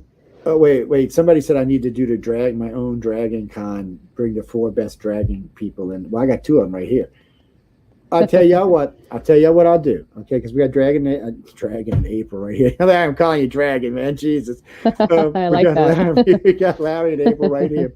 Y'all send me 2 other really great dragon artists. I mean, great. I don't mean no bullshit because I got 2 really good ones here. And I said maybe I'll consider doing just a dragon show.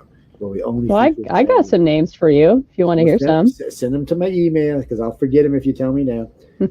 Everybody, ICAR at Cox.net. Oh, by the way, Janak and everybody else, UPN Talk Radio, the new website is up. Finally, they straightened out their errors.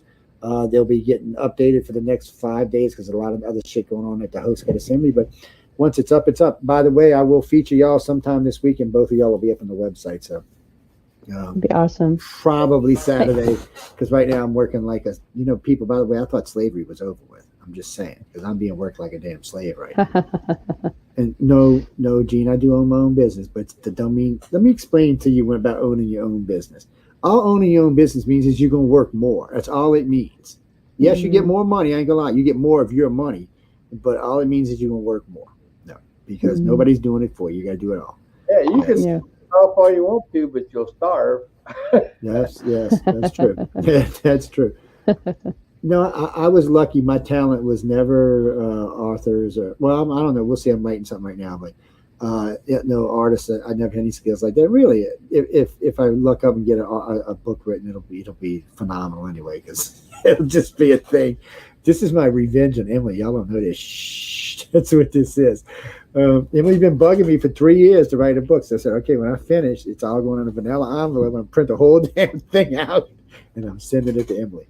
Yes, Emily Goodwin. No, I love Emily. Y'all don't take that the wrong way. I really do. She's an insane, working, hard woman. Yes, but everybody, be sure to submit to to writersofthefuture.com. It's the only way you can get to meet any of these lovely people because I foresee April in the future being a judge or doing something else. I have psycho abilities. What can I tell you? And they're always looking for good people. The Writers of the Future is always looking. Writers and Illustrators of the Future are always looking for good people. And if you want to hear us talk about these two with them not being here, go listen to Echo Chernick and I last week, and you'll hear what we were saying when they weren't actually, which was all good, by the way. But still, it's very flattering. Actually, y'all should go listen. Y'all might get swole heads. Fuck everybody else. Y'all can go listen. Guys and girls, we got to get out of here. We're already run over an hour into Michelle's show. Thank God we're not overlapping like the old days because she would have took a gun to all 3 of us. On that note, good night and stay tuned, or I should say, join the Outer Realm. Good night, everybody. Thank you, Joe. Bye, Larry. Guys.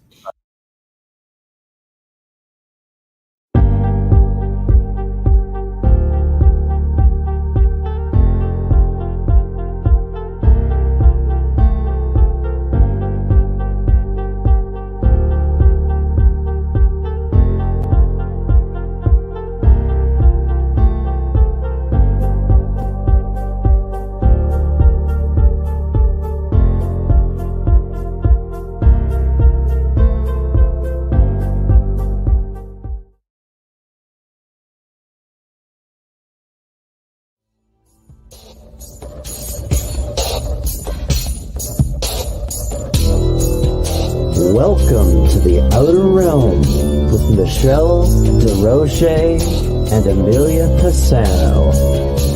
Airing live on the United Public Radio Network, 105.3 FM in New Orleans.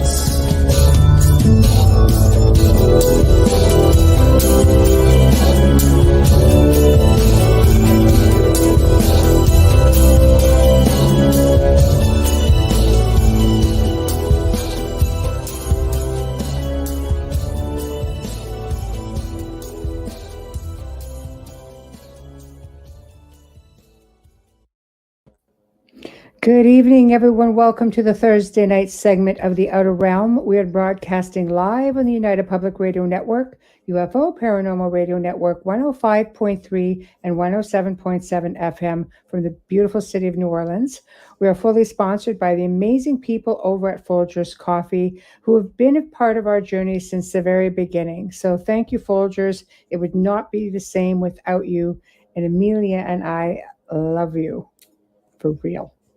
Anyway, we're also very grateful for the contribution of Dr. Snick, the sonic surgeon, aka Justin Snicker, who is the voice and, of course, the music that you just heard on our intro. He's an award-winning composer of Halloween, horror, sci-fi, and dark wave electronic music, which can be found on all of your favorite platforms. So check him out.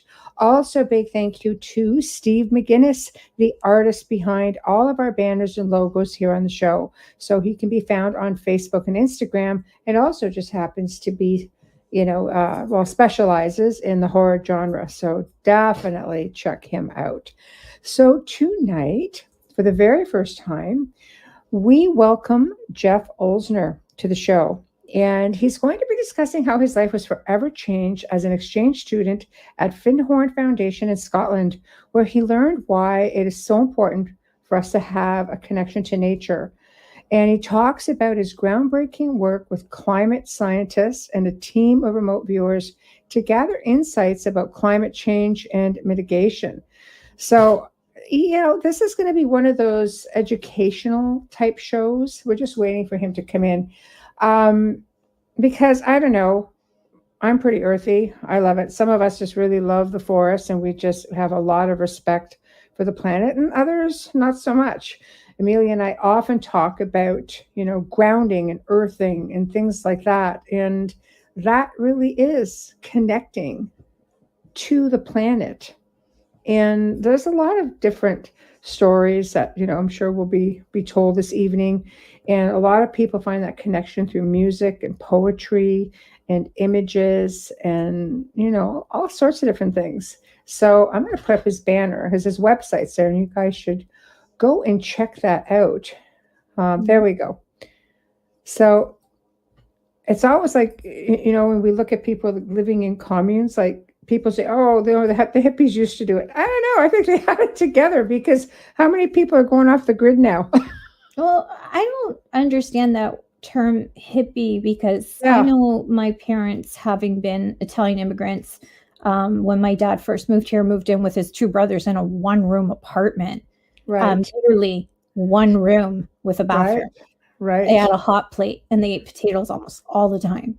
Right. And then eventually, when they could afford to buy a house, a whole bunch of them moved in there together. I know he had family there that couldn't afford to have a home, so he let them stay in the flat for free. And you'll often hear people make fun of that. It's like, that was the best way to live. It really was. That raised your family. You had a garden. They talk about earthing. They were in their gardens every day from May to October. Right. You know, like I think that not just them as immigrants, I mean people, just immigrants in general. Right. I think they always live that way. So I find it hilarious when they say hippie commune. Like, what? Right. I think the only thing that was different, they had weed. Right. Maybe that's it, right? I don't know, because I can't see my dad doing that. But right, you know, it was. I laugh. I think they had the best lifestyle, and that we should look into that a little bit more and try to adjust. I think the earth basically, I mean, it sustains you, and I think a lot of hold on. As a star guest, spin. I don't see the link in your last message. Okay. I'm pretty sure it was there, but let's try this again. Yeah. We'll try this again. But you were saying connecting to the earth and well, connecting to the earth is really important. And I think a lot of people are starting to go back to that. Yes. And I think it's fantastic. Sorry, guys, I'm just fumbling looking for I have to resend this link. I don't know where it went. Almost like it got lost in cyberspace or something. But my little, I guess you call him your great nephew, my niece's son, Luca. Right. I adore him. You'll never see pictures of him on Facebook because if you know what I do for a living and for what I did with the police department, you'd know I'd never post a photo of a child. Right. No hate mail. Anyways, he wants to build his grandfather on his dad's side is building little boxes for him so that he could have it at waist level for him to grow his own vegetables. And he wants to do this at 9 years old. And I think, oh my God, I do think he's going to be a chef. He's always had that thing since he could walk. Right. He's definitely going to do something with food. Right. So I think it's exciting, and I think it's fantastic that his grandfather is building and his dad is building this for him to explore it. To start better connecting with the earth and understanding how much it gives back to us so that we treat it well. I think, it'll be, hopefully, I mean, it takes our generation to teach the next generation. Absolutely. But I tend to wonder if the next generation, I mean, I have to hope that the next generation will be, interested because we're such a technology-based society now. And everybody's like this, and I think somewhere along the line, a lot of the importance of the I'll say hippie lifestyle, and I say that with love, believe me, because absolutely some of the dearest people in my life. My brother was like that. Yeah. I have friends who are like that even now, and I grew up with people like that around me, which I thought was really endearing. And especially if you grew up in the 70s. So I just think it's important to try to find our way back. So I'm really looking forward to seeing what Jeff has to say. We're just waiting for him to come on board here. And if you guys go and look up, because I won't put it up yet, but the Findhorn Foundation, it's really a wild website. It kind of reminds me again, like a spiritualist sort of community where everybody's got the beautiful gardens and the colorful homes, like the bright colored homes. For those of you guys maybe who've been to Lilydale, because I love Lilydale, which is in upstate New York. And it's just, you walk in through these gates and everybody, I mean, when we say earthy, they're earthy. I can't wait to go. Oh yeah. They're just, everything is so, how can I explain it? Everything just comes from the heart. Everything is like with love. They have fairy gardens and they have little elf houses and little doors, so and I know, and you can go through these forests and they really nurture the forest, and they have a temple in the forest, and it's just really fascinating. They even have a little gnome section. I'm not really a fan of gnomes, so my mom never cared for gnomes either. I know. She liked her angelic statues and the little babas. Yeah. It's not about gnomes. I just think that they're just waiting to cause some havoc, like shenanigans and stuff. So it's hard when you know the backstory.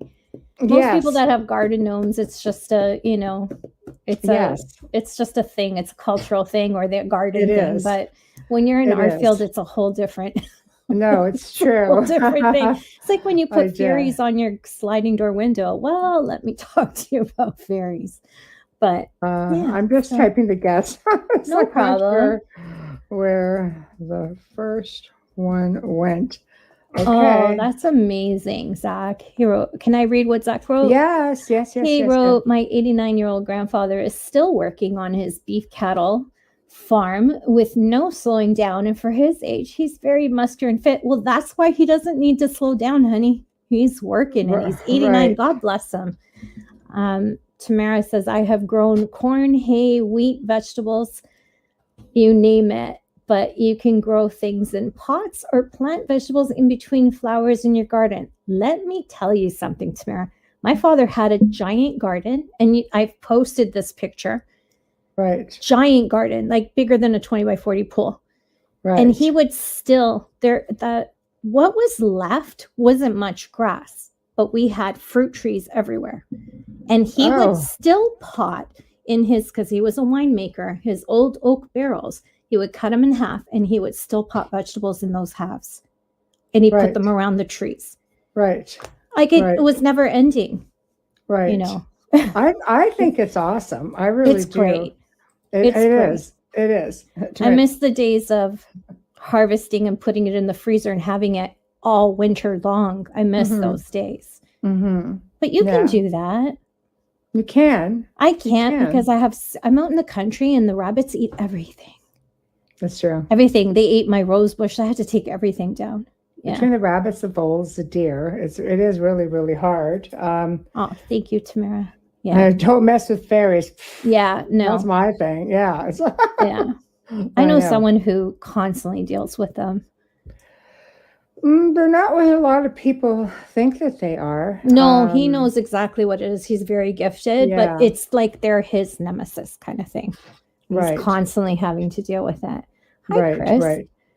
Chris writes, my mother is 80 and she still plants tomatoes, green onions, and flowers. When we were kids, we had huge gardens. That's beautiful. Did you know that if you buy green onions, even in the grocery store, you save the roots, the little white roots, and you put them in a little bit of water in a glass. Do you know they grow back within a couple days? Really? I do it. So I buy it once and I eat it like for 2 weeks. I do it. Really? Yeah. It won't. Crazy. The third time it'll be thin, but you can either leave them in the water or put them in a soil and then they'll keep growing. But I had them in the water and I couldn't believe how fast, like literally the next day it's already shooting up. So yeah. So there's a little tip for you on saving money. That is craziness. You can also grow a pineapple from the stem on the top of your pineapple. You can. That's interesting. I tossed mine because I peeled too many back, but you can grow like a little baby pineapple plant. Right. From your pineapple, you take the last 4 layers, you twist the stem off, you take the last 4 layers off, let it dry for 2 days. You can rewind this. Don't worry, you don't need a pencil to write this down. Let it dry for 2 days, and then you put the tip in water. Takes a couple weeks, the root starts to grow, then you put it in soil, and you pour to water it from the top. So it goes in right straight through. You don't water the dirt. You water from the top in the center, and it'll eventually grow a tiny pineapple. That's craziness. I'm just celebrating. Yeah. There's all kinds of things. If you go online and you check anything that has a stone, like avocados, you can grow an avocado plant. You can grow lemons from the seeds. There's tips on everything to make the most of what you're doing. And you can also, you're upcycling like banana skins. You put them in water overnight And then you use that water to water the pineapple plant and it grows even better. See, there's learning all kinds of earthy stuff. Yeah, that's a lot of earth stuff. Just I saying, know. there's a lot of tricks. And I think, like you said, for us or, someone to teach the next generation, I think AI is going to be planting things because it just doesn't look like it. I think it's pretty sad. Yeah. I think we have to teach, we have to teach the next generation, and some of them are amazing, from a very young age. They learn to have a healthy respect for animals, but they don't think that plants can actually feel. Yeah. And plants can feel. And I'll probably end up telling this story, again, if Jeff gets on it. He's struggling a little bit with his browser right now. Sorry about that, guys. But I remember seeing this video, and it came up in my memories, I think just yesterday, ironically.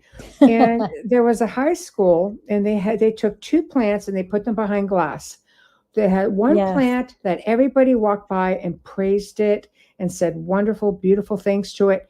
And then the other plant, everybody belittled it. They were mean to it. Oh. And I'll tell you, like within just about a week, you could see the difference. The plant that was being complimented was thriving. The color was really nice. And the other plant, the leaves were starting to wilt. After about a month, the one plant was thriving, beautiful. Yeah. The other one, the leaves were brown. It was dying. Yep. And I'm thinking to myself, oh my gosh. And this is what, people do to each other, not realizing that the same thing happens with plants. So yes, it's true.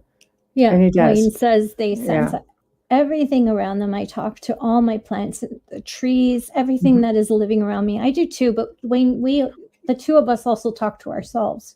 It's true. Yeah. It's true. And this is also true, Tamara. So we have to be careful of what we say to ourselves. We need to nurture ourselves too. Tamara says trees talk to each other via roots. It's like a telephone network. I love that. It's true. Well, it's true. They do. Yeah. They do. They're very sentient, and it makes it really, really hard. I think people don't realize that apparently your plants, if you even pull a leaf off of it, a dying leaf, they cry, they scream. Mm-hmm. And I know scientists did this thing. Please send that other link again. And people are afraid to eat lobster. Sorry. I know. I'm not beating up on vegans, please. No, but I mean, it's true. They do. Okay, thank you for your patience. I was like, nothing yet. What? Oh my gosh. Okay. Ruth Keeler. Hi, Ruth says, look up the experiments that Cleve Baxter did with plants. It's fascinating. Thank you for that. Trees, mushrooms, most plants sing on a different vibration. Tamara says, that is so true. I've seen those videos where they connect that sensor to them, and then you hear the music that comes from them. And sometimes I'm like, is it hurting the plant that they just connected it to the leaf? Mm-hmm. Like for years, I couldn't grow an orchid a second time around. Like it wouldn't bloom for me. Now I have it blooming more than it's supposed to. Like you hear they bloom once a year. Mine are blooming twice a year. And I'm not doing anything different except I sing to them. I talk to them. I tell them how pretty they are. And I do that. Certainly don't want to be, like if you're going to be, you have to talk to your food before you eat it, apparently, with your plants, because you need to tell them, you're going to, this is going to be your next evolution, the next stage of your evolution. You're going to something greater. You're going to be sustaining life. And like, I never realized that you should actually do things like that. And do you know the same thing applies to water? Like it's about intention.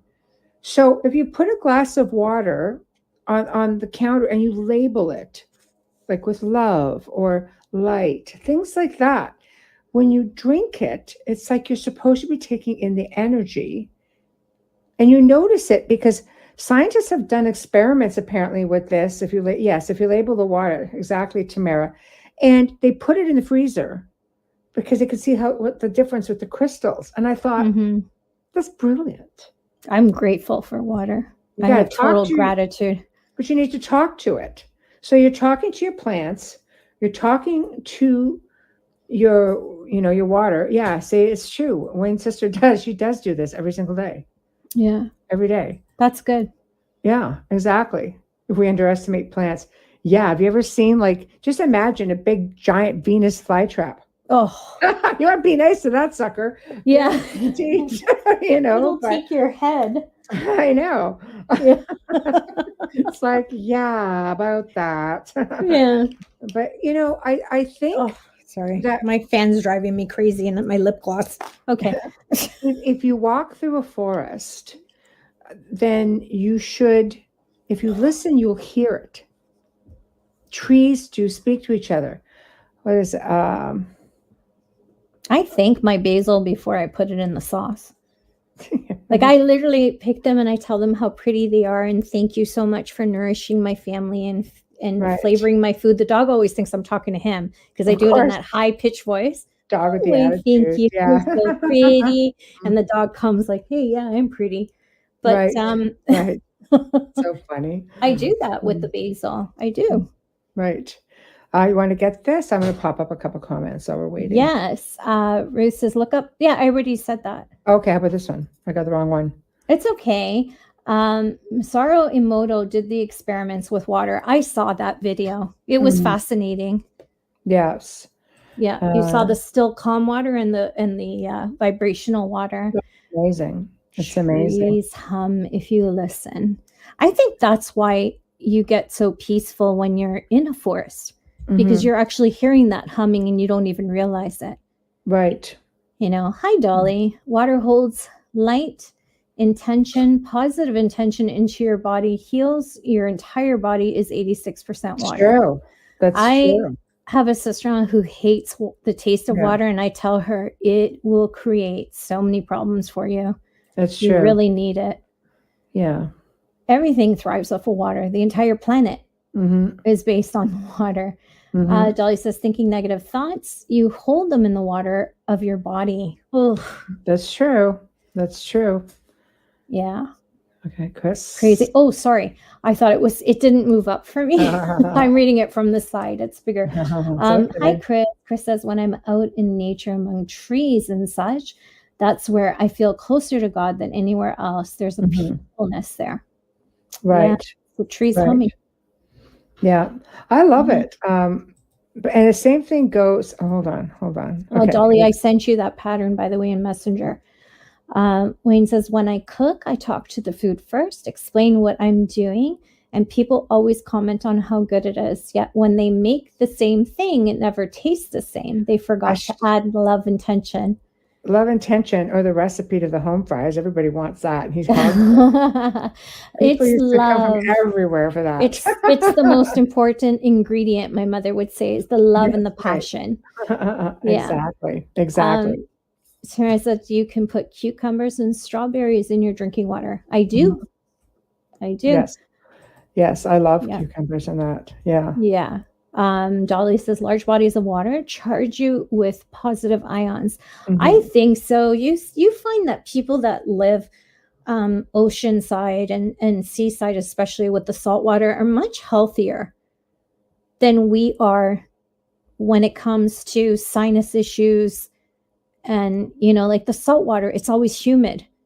It's not dry. So they don't tend to have the same issues that we do. The migraines, the sinus infections, the ear infection. It's different for them. Yeah, because what do you put in your sinus, in your nose when you're clearing out your nose? Saline. What do you put in your eyes? A saline solution. So you know what I mean? It's just different. Yeah, so I'm just still. It would appear that our soundboard, this is a first for us, is not letting the guests on. Oh no! I know. So I'm just we have people who use all kinds of different platforms to get on the show here, and I don't quite understand What's his browser? He says I even what did he say? I even downloaded Chrome. I said maybe just restart the computer. Because otherwise, I could bring him on the phone. He can call me, but it's difficult to hear. Yeah, exactly. He's soft-spoken too. He really is. Yeah. Yeah. So, you can put me on the phone, but I know. The soundboard. Yeah. I agree with Tamara. It says if you're having depression, walk by water or lake shores. It changes your energy. It does. It charges you. I remember living in Toronto, I would drive down to the lakeshore often. Mm-hmm. And just a lot of, it's funny because we lived in the suburbs and we would drive down to the city, which is hilarious because people who live in the city drive out to the suburbs because they're so used to it. But there's a peaceful side of Toronto on the lakeshore where it isn't a city right before you get into the city center. And it's so pretty. And we would always go either there or by the ferry and just watch the boats. For me, that is the most relaxing. I love restaurants that are on the water. Burlington's classic for that. Oh, for sure. And I love going there. And the food could be the worst food ever, but I enjoy sitting on that patio with the lake in the background. Right. Love it. There's something to be said. Our guest is going to keep trying. So I said, that's fine. Go ahead. We're going to be for a couple of hours. Yeah, no problem. Hold the fort. That's all I said. We'll hold the fort. Zach's validating me. Sorry. I know. So no, I completely think that there's something to be said about, like picnicking, just being in nature, listening to the sound of birds. I personally eating food with ants. Sorry, sure. Go ahead. Sure. I'm just like, that's the one thing I can't do. No, I you know what? We just used to take the family all the time. It was wonderful. I think that positive ion strength your brains. Yes, absolutely. It's funny too, isn't it, Dolly? Because in the world of ions, however, the negative ions are the better ions than the positive ions. I've said this many times to you. I cannot do a reading with a salt lamp on. No. Running with Bigfoot. No, for me, it's the bugs. I can't handle the bugs. I don't know. I'd have a bit of a. I don't even know. Oh, this is Wayne's big one. Dodging June bugs at night. Yeah, he hates them. I don't like them. They have it out for him. They do. They have it out for him. It's crickets. I'm on the second floor of my house, and my house doesn't sit level to the ground. And they are on my windowsill outside in droves. I know. Just, I'm like, where's the birds now? Come on, this is easy prey. I know. I don't know what it is. It's like, I completely agree about connecting to nature because I'm one of those people. I mean, I get upset when I see a tree get cut down. Okay. I do. It bothers me too. But sometimes nature fights back. Yeah. Takes your house with it. Yeah, I know. Takes your house with it. Oh, look at this. Here's one for you. My God. Trees move for no one. Aliens bring crickets follows. Not nice. Not nice, brother. Not nice. I know. Oh, no soup for you. I know. Look, look. Tamara said, what? You couldn't get on our chat last week? That doesn't even make sense now. That's crazy. But that would be, but you're in Facebook. It might just be Facebook that didn't let you on. Yeah, that's a bit crazy.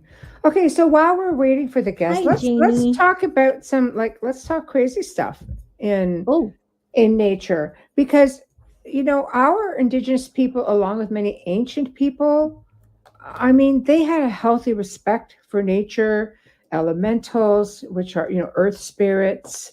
They even had, there was something in those woods. There was healthy respect for that too.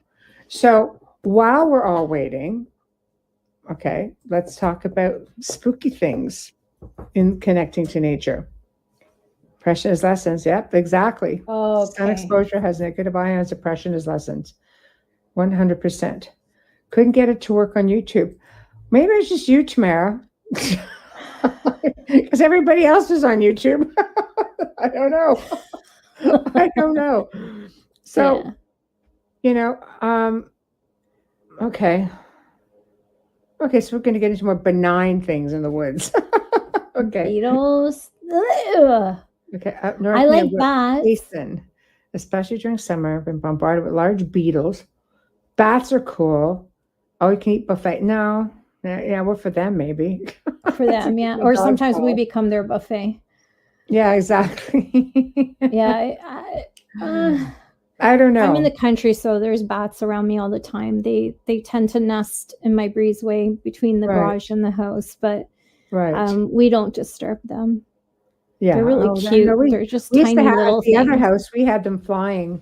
Bats would fly through the upstairs. I think the first week I moved in there, and I hear something, and all of a sudden there's this fairly big bat too. I mean, it had a good little wingspan on it, and it's flying through the whole upstairs of the manor.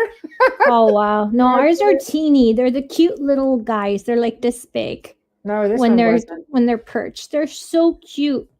Except when they catch part of your hair. Spirit, this thing. No, it was a fair size. I was doing the whole clapper thing. I was almost thinking like I had a light ready to go on, like just trying to shift it to the radar. Just like move it, and it would definitely back around. So I kind of made my way out and finally got it out of the house. I'm like, oh, come on now, there we go, Dolly. Dolly says we did a spirit calling 2 days ago. Got spirits to be photographed. Michelle saw one. Cool. I saw. Yes. Well, that happens to me regularly. Okay. Yeah. Hold on now. Hold on. Okay. I'll give that a try.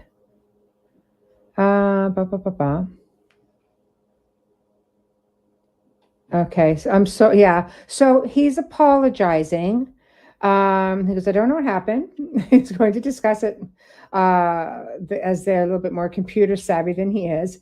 He says, I've been tense thinking that you had a live audience. You were waiting for me with them. I hope that's not the case. No, I suggest a time in August when I'm free. Yeah, so we'll definitely get him all sorted. So that means it's a free for all tonight, guys. Q&A. I know, right? Wow. I know. So I have to go in and change some stuff. But So okay, hold on. There we go. So I think that let's talk elementals. Since we're talking about, earthy things and connecting to nature, elementals, earth, wind, fire, water, air. Sometimes, you have to have a healthy respect for them. We have encountered a lot of people who have had elemental issues. And if you have some unhappy elementals, they can wreak havoc on your property. Yeah, I've never had that problem. Yeah, see, I have run into corrupted elementals because the land was corrupted. Yeah. This is something people don't think about and not something to mess with. 100%. And the way we're squeezing out some of the land and the forests now, I think we're going to come across this a little bit more often. Let's face it, you see a lot of farmland disappearing. You see forests disappearing. You see trees going down, everything. It's just really sad. Oh, it's really sad. Yeah. And as you do that, elemental spirits are earth spirits. Remember that, right? So earth, air, fire, water, and the fifth element is spirit. There we go. I can tell you earth, fire, and water is common in suburbs. Yeah, exactly. So I don't know. Okay, I'll put this out there. Who could live on a property if you knew there was a Bigfoot on it? Or take it. Let's put the range a little farther. Any sort of cryptid. Could be skinwalker, could be a dogman, could be any kind of a cryptid, one that would put you out of your element. And then we'll talk about the options of what they could be. You put it out there. I think I could. I know you could. I could do it. I think it would depend because dogmen are pretty aggressive. But apparently very they're so close to us too, though. we don't know if we aren't already living with them. Bigfoot kind of freaks me out because I always feel like they need their space. It wouldn't bother me. It would bother me if I was an issue. Well, I think it's because, taking it again and step into a different direction, we don't really know, right? We don't really know who they are. I mean, we've had a lot of people on the show that talk about Bigfoot. I'm actually looking at, I've messaged a couple of people to come on the show actually to talk more about dogmen and things of that nature. But for Bigfoot, because we've had so many people on the show through the years who have chimed in, and for Amelia and I, believe me, it's an educational process every single time. We do learn a lot. We do listen to our guests. But we had a guest on, 2, I think, have come on and say, yes, it's possible where they are actually cannibals. I have a problem with that. Yeah, me too. I'm all good with the whole, I would be good with them being there, but it's funny because Wayne was sitting down last night and he goes, well, at least, with the way different sounds in the house, he goes, well, at least it's not Bigfoot throwing stones at us. That's random. That's a positive way to look at things. I love your perspective, Wayne. I know. I'm just like, what the heck did that come out of the blue? But I agree with you. So it reminds me of the story, because our family has like 100 acres out near a really large provincial park and big cottage area up this way. And this was in and around the time where we had these 2 gentlemen on. And I'm actually going to go back and try to find, I think that might have been, we lost like over 100 archives when, the network's original YouTube went down. And 150. We had people on there, 150, yeah, right? I won't forget that number. And basically, I totally lost my train of thought. Sorry. Oh, yes. They were talking about different things that Bigfoots do. So they behave a certain way. If they cry a certain way, this is how they behave. If they come at you a certain way, this is how they behave. Or if you do something, this is how they take it. So one of those things was if you go out, like let's say I'm trying to scare them with pots and pans and hitting pots and pans, they take it as a sign of war.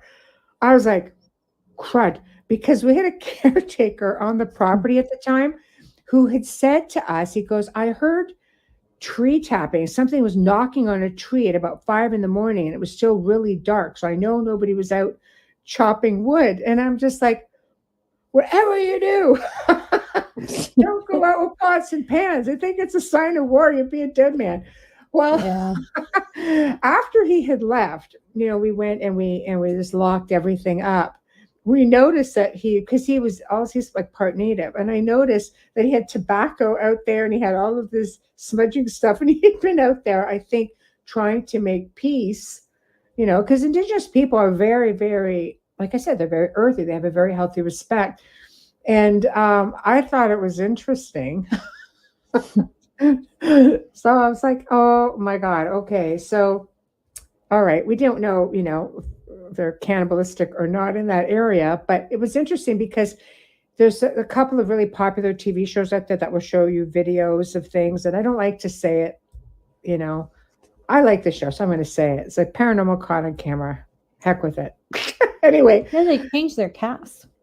Right? Sorry. Well, yeah, I think they do that now and then. But what was interesting is there was a video clip of a Bigfoot walking on the side of the road in the exact same area. Good Lord. Right?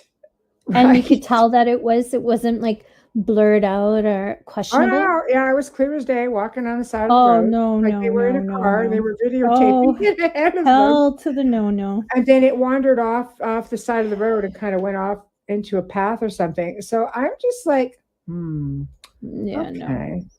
That's that. So, I don't know. That's to me is just a little bit much. So hold on. I'm on the air. Hold on now. Sorry, guys. No, it's okay. It's okay. I'll just read what Dolly wrote. Oh, I can't get back up there. Hold on. So that I can see it, but let me see. Yes. She said we planted every kind of fruit trees and even are growing tobacco because a friend said they eat it. Sasquatch is welcome. Good for you. Oh, isn't that great? Do they spit it out like some people do too? Isn't that sweet? Isn't that sweet? Yeah, it's quite all right. Skinwalkers, though. Nope. See, I'm with him. Yeah, I mean, and Bigfoot would be cool. Yeah, it's funny how some people feel that way, because honestly, like skinwalkers could be what in Canada they would call like Wendigos. Yeah, and there's a lot of there. Yeah, and there's a lot of documented stories that go back to Jesuit priests in the 1700s, in some of the provinces that were being colonized. And, the native people, the indigenous people, the area were trying to explain to these priests what these beings were. And this is probably where we got some of the first accounts for the Wendigo, because the priest's like, oh, they're afraid of this thing, because he would have to report back to his superiors. And because I'm having a struggle converting people because of this or this or this. So that was like pretty cool documentation showing that, our indigenous people had this healthy fear of these beings. And the Wendigos seem to be really close in appearance, to what some people have described with the skinwalkers. Both aggressive, just, But again, I think when you start getting into, Bigfoot, people just seem to be a little bit more relaxed with them for whatever reason. I'm not. They're massive. Well, I wouldn't be relaxed with bears either. Like, I'm not that kind of an outdoorsy person. I do love to be outdoors. I do love walking in forests, but not so deep that something enormous could live there. I'm on the safer side, I'm not going to walk where there's mountain cats. I'm not going to walk where there's cougars. That's just not me. Right. I wouldn't take a risk like that. But I do love being in nature, just not to that degree. Like our friend Hamilton White, who can take a tent and put it anywhere and spend a week there. I can't do that. I wish I could. I'm sure it has something to do with a past life. But I think so. But I love being barefoot. I love walking in the grass. I would go barefoot deep into a forest. I used to love collecting leaves off the ground and connecting with them and feeling the energy. That was all important to me. Yeah, I think it's very important that we do. And sometimes it means that we have to intermingle with some, of the beings that are out there. And I don't know. I think we have so many dense forests and so many areas that are completely uncharted, for the most part. And I think anything could be out there, which, we'll put a couple. We have to start asking ourselves, where do they come from? What do we think they are?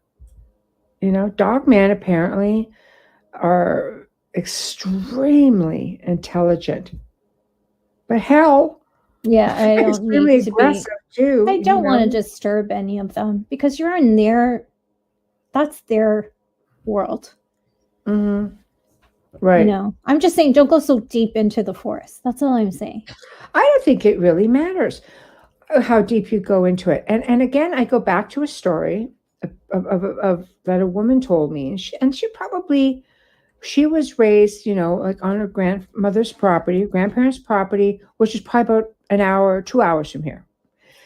And she was told as a little girl, do not go into the forest because that's where the wolf people are.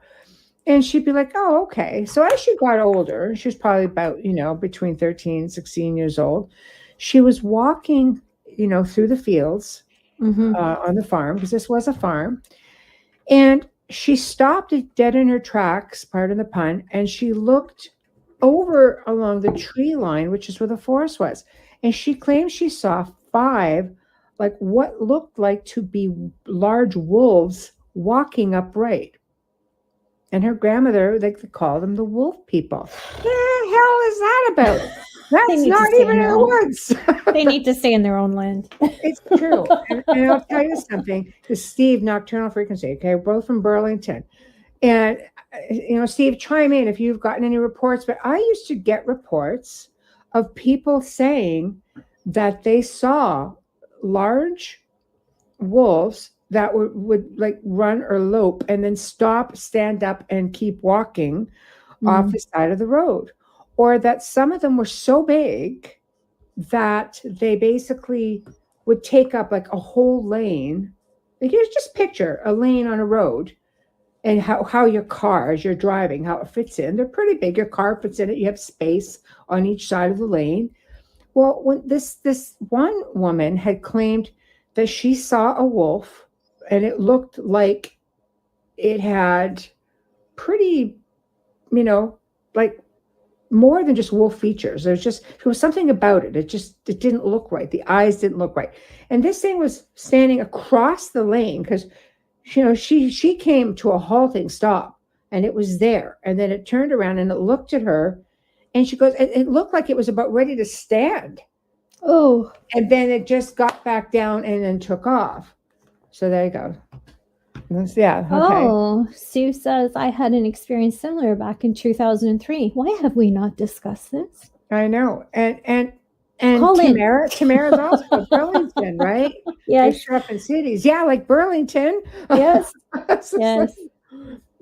So I don't know. I mean, I grew up north around wolves and I was very comfortable around them.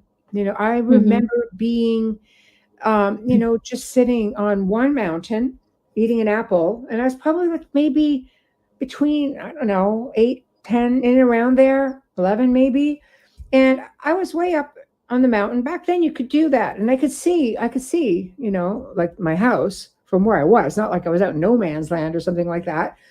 And this big timber wolf sat on the neighboring mountain just staring at me.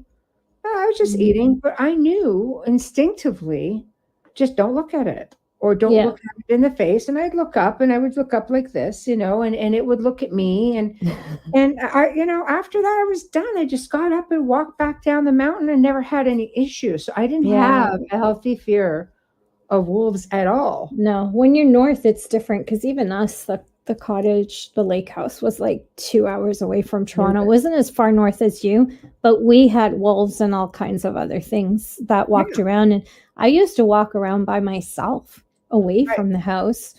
And you get used to seeing them and just to continue or stop and don't engage. Right. Mind you, we're also Gen X guys, just saying. No, it's true. We're a little crazy. Pretty fearless. But I mean, just about, I think back in 2018, the winter of 2017 or 2018, again, my Burlington house. And I know I've told this story, but I'll tell it again. Repeating, yes. Well, I was in the kitchen. I was washing some dishes. My hands are wet, so I didn't have my phone in my hand because I don't live with my phone in my hand, people. I know people think I do because I'm pretty much on top of things, but not all the time. And this huge animal came barreling through a backyard. Now, I lived at the time close to the Royal Botanical Gardens. There was a lot of wooded area, and I was surrounded by ravine, and it was wintertime, and I see this rabbit go just like barreling across the backyard, and we had an acre and a half, and it dove under one of the outbuildings. I was just like, wow, we're in a hurry. And all of a sudden, this big animal, this dog type and wolf, whatever it was, came barreling through the backyard, couldn't catch the rabbit, stopped, and sort of got up on its haunches, a back, and it has a huge chest. I'm going, what is that, a husky, Malamute? What is that? And I realized it had a little bit of a longer snout, and I've had several huskies, so I know one to see one hands down. This thing was so wide and a huge chest on it, and I was afraid to move. I'm in the kitchen going, big, Oh, I boy. had a really big, window in the back so we could see the ravine and everything else. And I'm like, don't move, because he was looking at the house. And I'm thinking to myself, I don't think I've ever seen anything this big. And like I said, if anyone hasn't seen a timber wolf, if you have a pickup truck, a high one, they're going to come up and look over the hood of the truck. They are They're so big. beautiful. They're like little ponies. They are. They're really Yeah. cute. This Yeah. thing was probably as tall as one, but really, really wide. It was not a coy wolf. It was not a coyote. It was nothing like that, because we have those in the area as well. And we've seen them and we've heard them. This was like nothing I'd ever seen, which means absolutely nothing, because I haven't seen everything. But I had to move eventually. So I moved to try to back up and go to slowly work my way to the other room to grab my phone and see if I could catch it through the other window. It spun around, took a good look at the house again, and then took off down the ravine. Mm-hmm. So Wayne comes over and says, "You need to get the hell over here." I said, "What the hell? I just saw." So he comes over and he says, "I'm going to try to take some pictures," which is hard because it was in the snow, but at least we had the prints. Mm-hmm. The freaking prints was as big as his hand. You need to share that again. I know you shared it once, but it's fascinating. It's a fascinating photo because Wayne doesn't have small hands. No, and there were a couple of pictures, and I think then he took a measurement. And it was pretty big. It's just like, it was crazy, And I'm thinking, I'd run too if I was that rabbit. Oh my God. That would be like candy for it because they're so big. But they remind me, if anybody's, I had a daughter who was heavily into Twilight. So I read the books before she did. And that print was as big as my hand. Yeah, for sure. And they look like the wolves in Twilight. Mm-hmm. They're that massive. Right. They're so beautiful. They are. I love looking at wolf sanctuary videos. Yeah. It was huge. They're so lucky. Steve says mine was canine, and stood on its hind legs for over 10 minutes. What? That's scary. Hind legs. Hind legs. See, that freaks you out because when they're on their hind legs, they're trying to show power and fear, right? To make sure that you walk away. And then you're afraid to walk away. It's like, I am turning my back on this thing. No.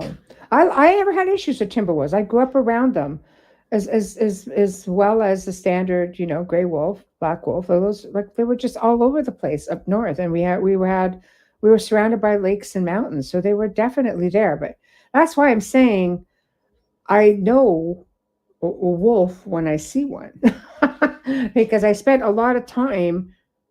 I used to go mountain climbing all the time. I love going through the mountains, picking blueberries, spending time. I was just raised. I knew what to do. You see a bear, just cautiously, very cautiously. Bears didn't care during blueberry season. They had their own blueberries.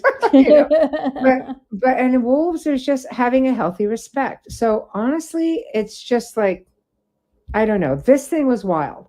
So there are things out there, and I don't know necessarily that I would want, my family out there. Especially little ones. Well, yeah, I mean, and it's funny because one of my son's friends who lived not far away said that he and his father were driving by the house at one time because it was on a bit of a bend. And it was, they saw two beings that looked like wolves walking across the road. It went down to the ravine on the other side. So I'm thinking, okay, that's interesting. And then I remember my daughter saying to me, and I'll tell you where I'm going with this. She goes, I remember looking out to the backyard one night, and I saw what looked like this really tall animal of some sort. But the eyes seemed to be glowing. I'm like, well, that could be because of the lighting, because there were street lights, and we had sensor lights in the back. And she goes, maybe. She goes, but it was pretty. But here's the kicker. Worked with a family, probably about an hour, 45 minutes to an hour west of Burlington. And one night they said that they were away. They would go away and they would have one of their adults sons come and stay at the house with the dog. And that night, the son was out with his girlfriend, and they were hearing all kinds of stuff. This house was like really haunted. The area was fairly active. And they basically, she went home. He remained behind with the dog. So later that night, he's taking the dog out to do its business before calling it a night. Dog wasn't having it. Dog's backing up, going, no, I'm not smells them. Yeah, he goes, I'm not having these shenanigans. I'm going back in the house. And he's like, come on, because let's go. Dog's like, not happening. So anyway, the dog backs up and goes up behind him, and he turns around and he looks, and there's a super tall being. He could see a snout, and he goes, and the eyes. That's glowed. crazy. But it was hooded, this thing. Okay. So like Little Red Riding Hood? Yeah. He grabs the dog, bolts into the house, slams the, thank God, steel door, locks it up. This thing comes in, bangs the door, and then he could hear it sniffing. Oh, I got chills down my spine. How hike are you if you can sniff the top of a damn door? You're over 7 feet. I know. Now, here is another kicker. So somewhere within that week, it came out that a neighboring farm was having work done, and the workers left because there was a gray that came out of the barn.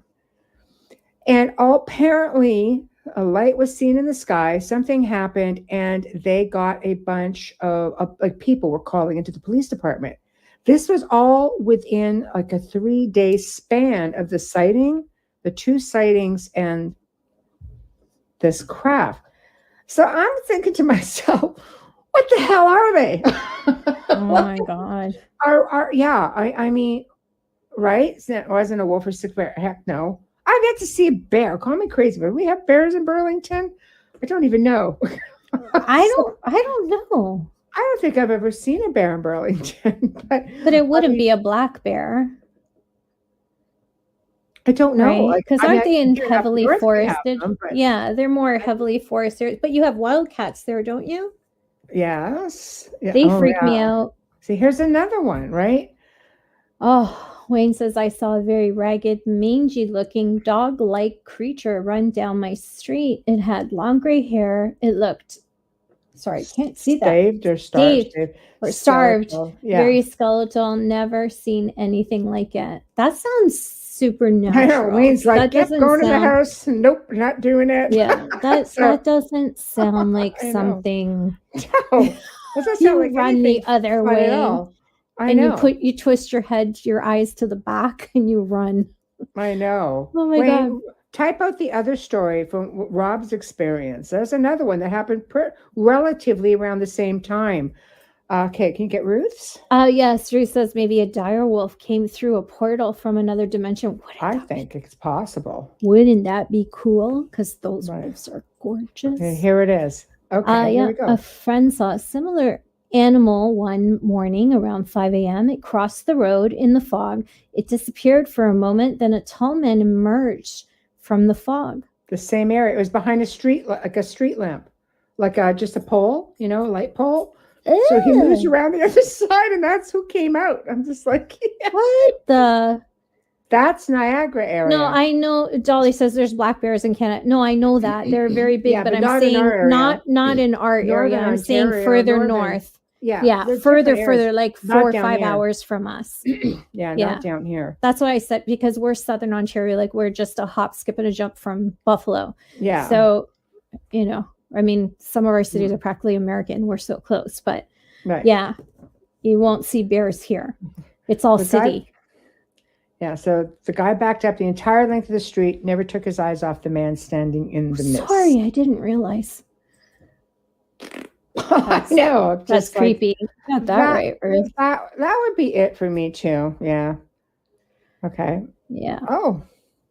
Paranormal. Sorry, can you read that? Because paranormal UFOs and cryptids show up. Yes, there was a bear killed about 10 years ago in Burlington.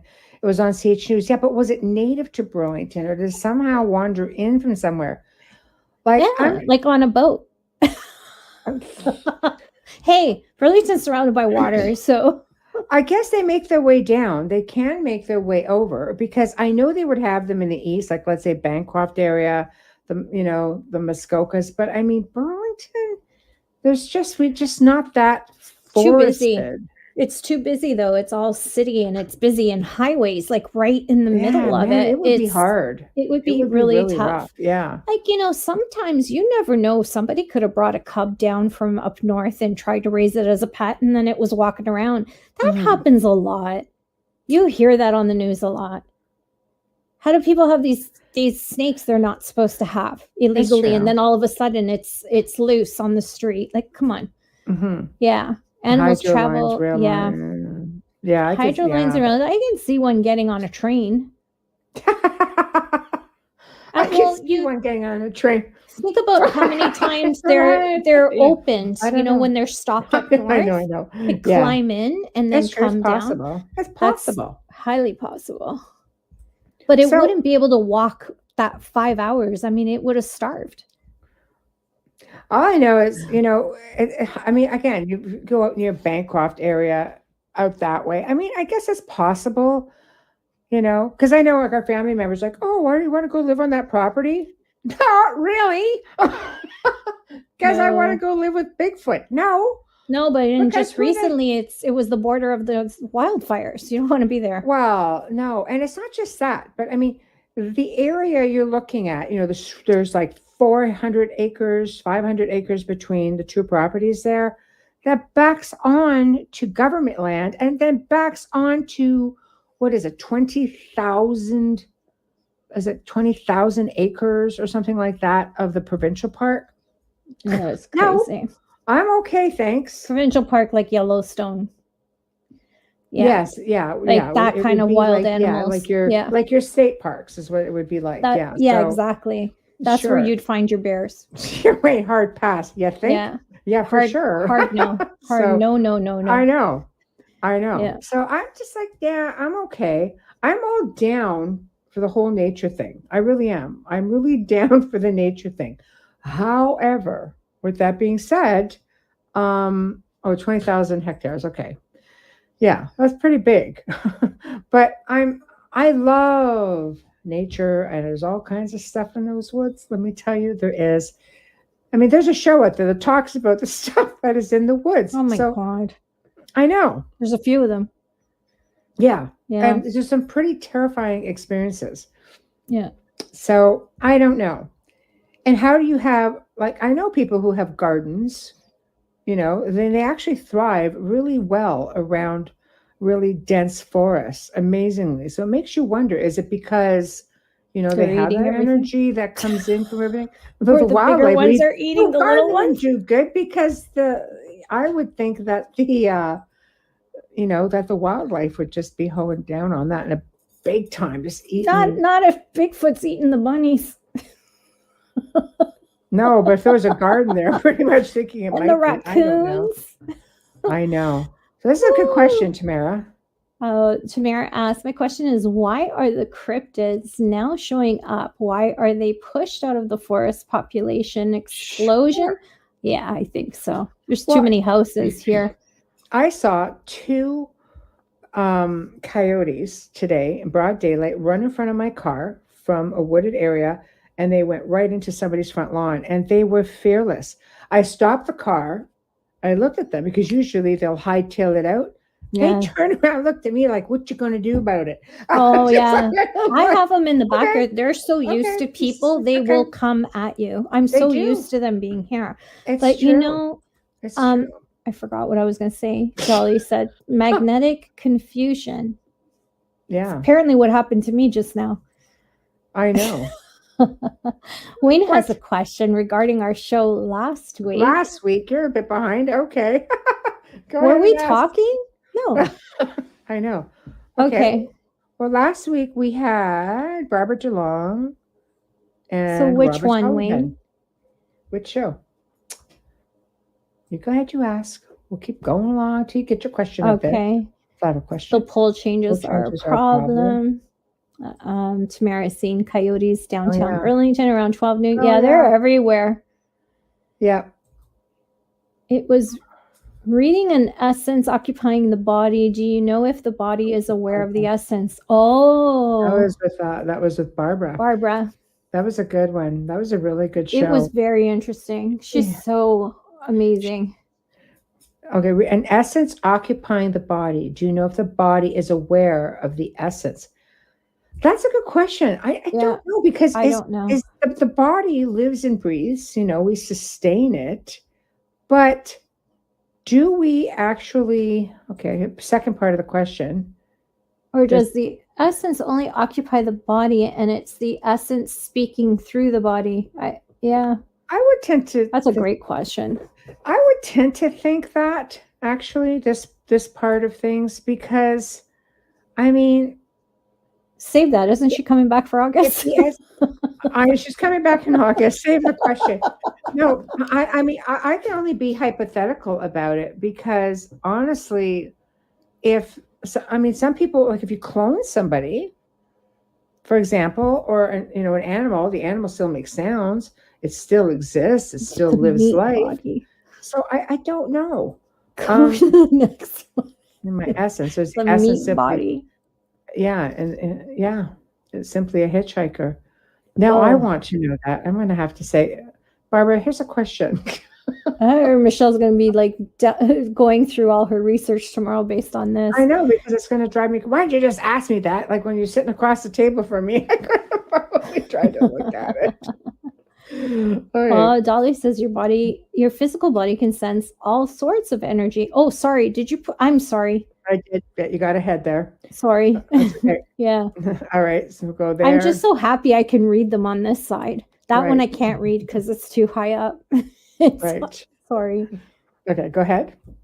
No, I can't read that one. Or you can't read it. I can't go back okay. up. So if you're in tune with nature and your own soul, you have nothing to fear when walking in nature. However, I suggest you carry a firearm. I don't think you need a firearm as much as you need pepper spray.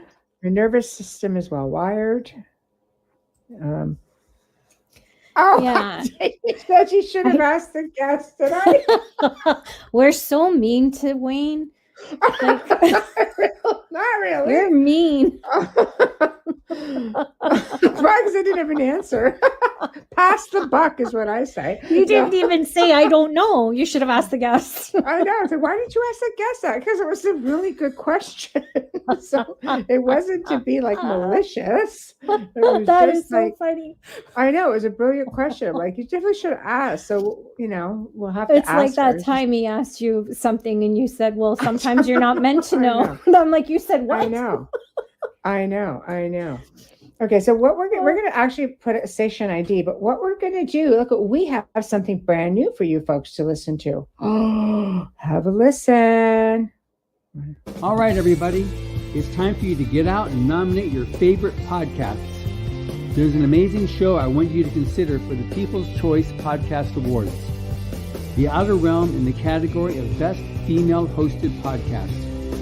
The Outer Realm is a very popular show hosted by Michelle DeRoche and Amelia Pisano, which boasts millions of listeners each week who are well known for and have been complimented on their very laid-back, roundtable style of interviewing. Together, this dynamic duo brings you the best of the best with guests from around the world who are well-versed within their respective fields of ufology, paranormal, esoteric, and other areas of high strangeness, and more. So go to podcastawards.com to nominate The Outer Realm in the category Best Female Hosted Podcast. That's podcastawards.com, and please take a moment and do it now. And we're not done yet. We've got 2 more on the network, so we're going to promote everybody. Hang tight, please. All right, everybody, it's time for you to get out and nominate your favorite podcast. Yes, it is that time of year again. There's a show I want you to consider for the People's Choice Podcast Awards. UFO Undercover in the category of entertainment. UFO Undercover brings you some of the most revealing and current research that is being done with respect to alien abductions and contact. Host Joe Montaldo has been an abduction researcher for over 35 years and is uniquely qualified to bring you live interviews with some of the most well-known researchers in ufology. Go to podcastawards.com to nominate UFO Undercover in the category of entertainment. That's podcastawards.com. And please take a moment and get out and vote now. One more. Hey there. It's time for you to get out and nominate your favorite podcasts. There's an amazing show I want you to consider for the People's Choice Podcast Awards. The News on the Flip Side, in the category of politics and news. News on the Flip Side is a much different news and political program which is not deemed as opinion news. Listen as Joe Montaldo brings to you just the facts from trusted sources which will allow you, the people, to make up your own minds on the various stories being reported on. Go to podcastawards.com to nominate News on the Flip Side in the category of politics and news. That's podcastawards.com, and please take a moment and do it now. Ha! Told you there'd be some cool stuff coming up, and there we have it. So, of course, we're going to play the heck out of that every week. Anyway, okay, let's go with our station ID. We'll Here we take go. up where we left off. That's right. You are listening to The Outer Realm with Michelle DeRoche and Amelia Pizzano, coming to you live from the beautiful city of New Orleans on 105.3 and 107.7 FM radio. We are currently streaming live and archived on Roku. So if you are just tuning in or watching us right now, thank you so much for joining us. Please share us with all of your friends. Tonight, we are discussing elementals, tuning into Earth, earthing, cryptids. There isn't anything that we haven't touched on today. Even black bears. Figure that one out. And the big wolf that Michelle and Wayne got to see. So if you are just tuning in and you've missed all of the fun, don't worry, because you can stream the archive on any platform you normally use. Again, don't forget to share us with your friends. A huge thank you, and I forgot to take my pen out of here. A huge thank you to the amazing people at Folgers Coffee for fully sponsoring our show from day one and continuing to sponsor our show into the next year. Thank you so much, Folgers, for your support.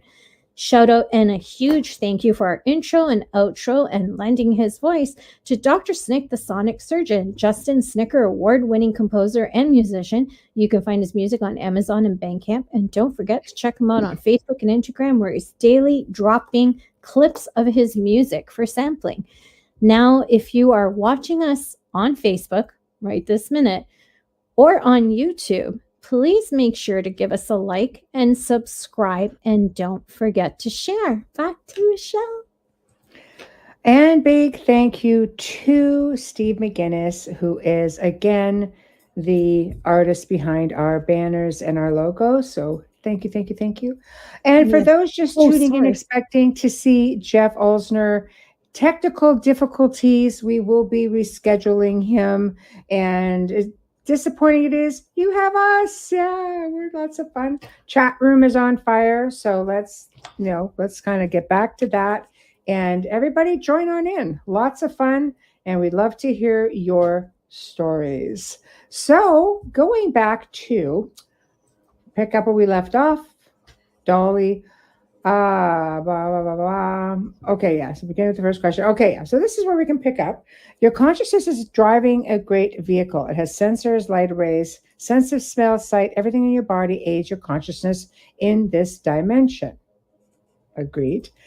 And then Wayne said, it goes, oh yes, I asked about my life path. I guess this is when he went to a medium. Right? Oh yeah, I can't remember. Is this me? Yeah, no. I asked about my life path. You have to elaborate on this, Wayne. I had to figure it out on my own. When her car wasn't working and asked me to look at it, I told her I knew what was wrong, but she'd have to figure it out. Did you actually say that to me? What a guy. What a guy. Wow. Yeah. Very nice. Very nice. So Dolly says, P.S. humans are elementals. Ooh. Oh. Ooh, yeah. Really? Well, that's another good way of looking at it, for sure. Okay, and Chris, you're funny. The hosts on the Outer Realm are not only extremely smart, well-informed, very impartial, and articulate, they're also smoking hot. But I'm gay, so it's a huge compliment. That's why we love Chris. you. Thank you. Yes. It goes, yes, I asked you, being me, and you were not very impressed. No. No. Take this after the show. No. No, he's going to go high on me now. Oh my God. I know. So that is so funny. I know. So getting back to like dogmen, we do have, I mean, there's sightings of them everywhere. And I know in Canada, there's one called it's a bit of a story called the Beast of Port Robinson. And I've been hearing stories coming out of this place for ages. And for people who don't know what Port Robinson is, it's an area down near Niagara Falls, closer to like the Welland Canal, because they actually split the area in two when they put the locks in. So there's huge locks that go through the Great Lakes there. It's an unbelievable technological wonder. Anyhow, this one girl ended up telling Wayne the story, actually. And she basically said that she was with, some friends in the woods. And the town was cut in half when the canal, was built. Exactly. That was Wayne.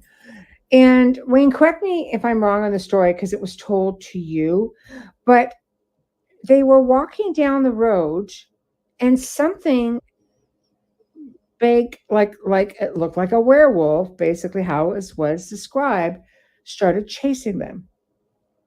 So eventually they got hold of the car. Is that how it went? I was sure they were walking and they saw this thing and got in the car.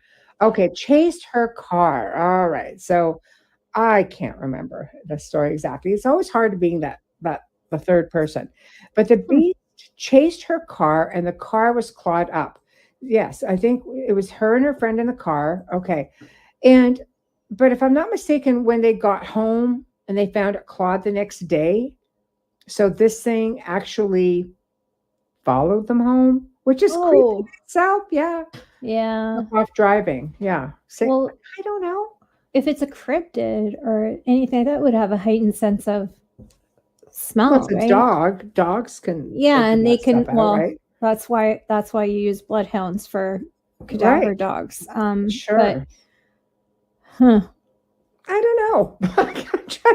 There are things out there.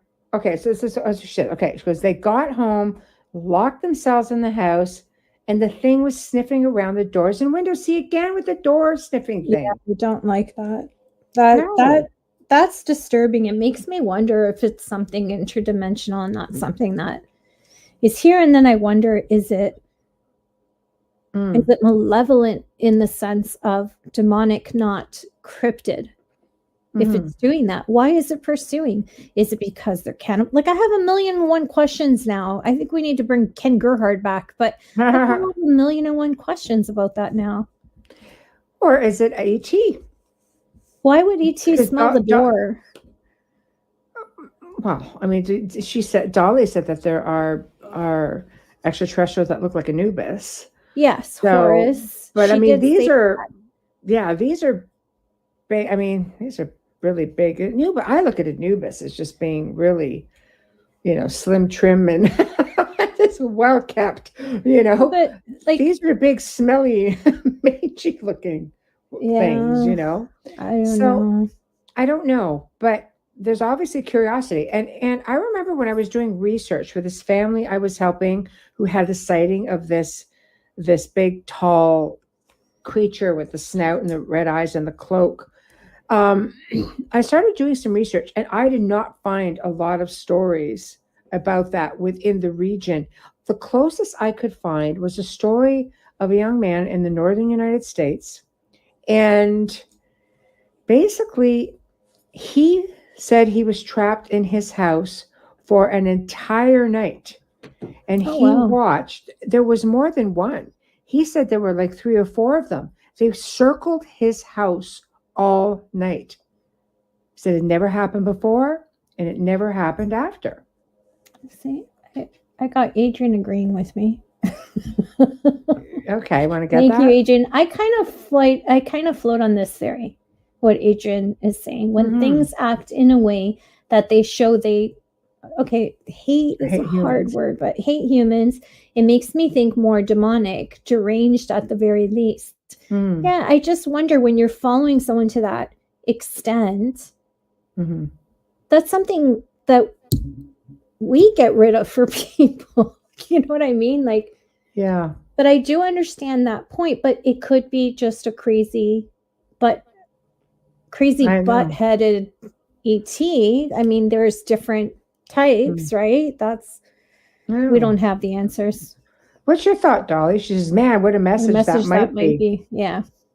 Wrong place, wrong time. Came to a portal, saw the house, looked like food inside of it, moving around, taunting them. I don't know. I mean, scary. It could be anything. Tamara says, I was lucky because my grandfather explained cryptids after we saw one together, and he cut lumber in the forest in New Brunswick when he was young and said, they are real, don't mess with them. Wow. Yeah, especially granddad, my gosh. Yeah. So I want to protect you. I think there's so much. This goes back to, we're coming full circle a little bit.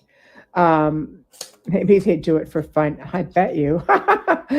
How we talk about educating the next generation on things, and they all think that, we're that generation. It's like, oh, you're all crazy. I seriously have to make myself a tin hat so I can wear it when I talk like this. I'm going to start putting it on. I can't throw the foil to you because I do have a craft closet right next to me. Okay, it'll be my tin hat, my imaginary tin hat. We might have to wear one next week. Yeah. But honestly, if they're thinking that we're all crazy, then they're never going to hold the information. Like Tamara, my grandfather was also, and my uncles, from the same family, would tell of all kinds of stories. They would see UFOs. They would talk about it. My grandfather had a telescope. He watched for them. So, because we're a generational, I think, contactees without a doubt, obviously. And, he would go stay, they had, they called them camps up there because, they're just, it's up north. It's not a big cottage, but my grandparents owned a 3-acre island.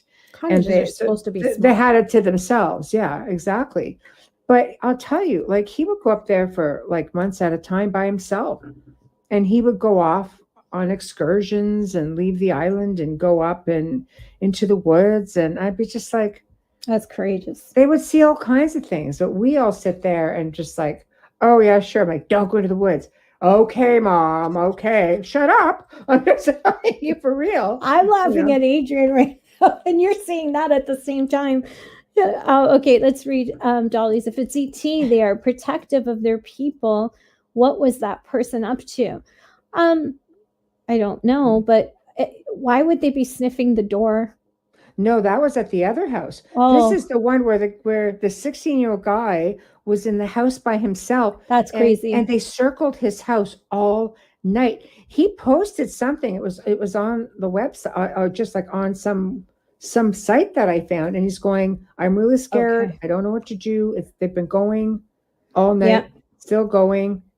They did a reenactment of a similar story. I've talked about it maybe in the beginning when we first started, how a man and his wife and his children lived in the middle of nowhere in a forest. Mm-hmm. And I'm pretty sure it was in one of the states. And they had these creatures outside at night. Their eyes were glowing white, but they smelled, and from what they could see in the dim light, because they didn't have much lighting but the moon, because they're out in the middle of nowhere at a cabin. Right. They had, okay, now we know you're here with us, Joe. Mushrooms will do that to you. Sure. They stayed until daylight and then left. Right. What was that? And they never knew, but he shot at them. He didn't hit any of them. He could hear the snarls, and they were circling the house and just watched them. They were afraid for their lives. He's got a shotgun there, and that just reminded me of that. It sounds like very similar. I just feel bad for this kid because he was by himself. I try to think about, like any kid by themselves at that age. They're real smart, but until I wonder if it was his story and they just embellished it to do the reenactment, because it was on one of those paranormal shows. Yeah. Oh, maybe they have a wolf gang and they have to terrorize humans as initiation to join. That's where I was laughing because I caught that earlier. Thanks for moving all the comments up, Joe, with your mushroom joke. That I can't see. Okay, because we're not crazy. We all know there is more to the world than what we're told. Ghosts are real. ETs are real. There are things we don't know about that are real. I agree. I think it comes back to being so suppressed for so long. We're raised, in a broken educational system that teaches us a certain thing, and religious belief systems that teaches us a certain thing. Everything revolves around instilling the fear of God into us as kids, that we're afraid to even think outside the box. I was a rebel child and always went outside the box, so much so, try not to laugh, but so much so that my aunt was friends with a priest who would go. This guy would go, he would go to Africa. He would go everywhere. This guy, he was very, very knowledgeable. And she laughed. She goes, well, he was a younger priest. He was really hip. So a lot of the younger people would listen to him. I'm this rebellious teenager going, whatever. I don't believe all of this, because I think it's because I'm being rebellious. I didn't like that it was pushed on me. I wanted to come up with my own beliefs. I had my own belief system, and I believed in God. I believed in all that. Even then, at 14 years old, I did not believe in the institution. So he sat down with me and he says, okay, this is how it is. And I'm just like, because ask me anything. So I really asked about things that they were taught in seminary. I even knew then. I said, I want to know this, and this. Then he started talking to me about end times and how you should be careful, because there are mimics out there that will imitate your loved ones just to try to get you to come out of the house. He really got dire. And I just looked at him and he goes, none of this scares you. Black-eyed children freak me out. I know, right? So I don't know. I think it's because we don't know what they are.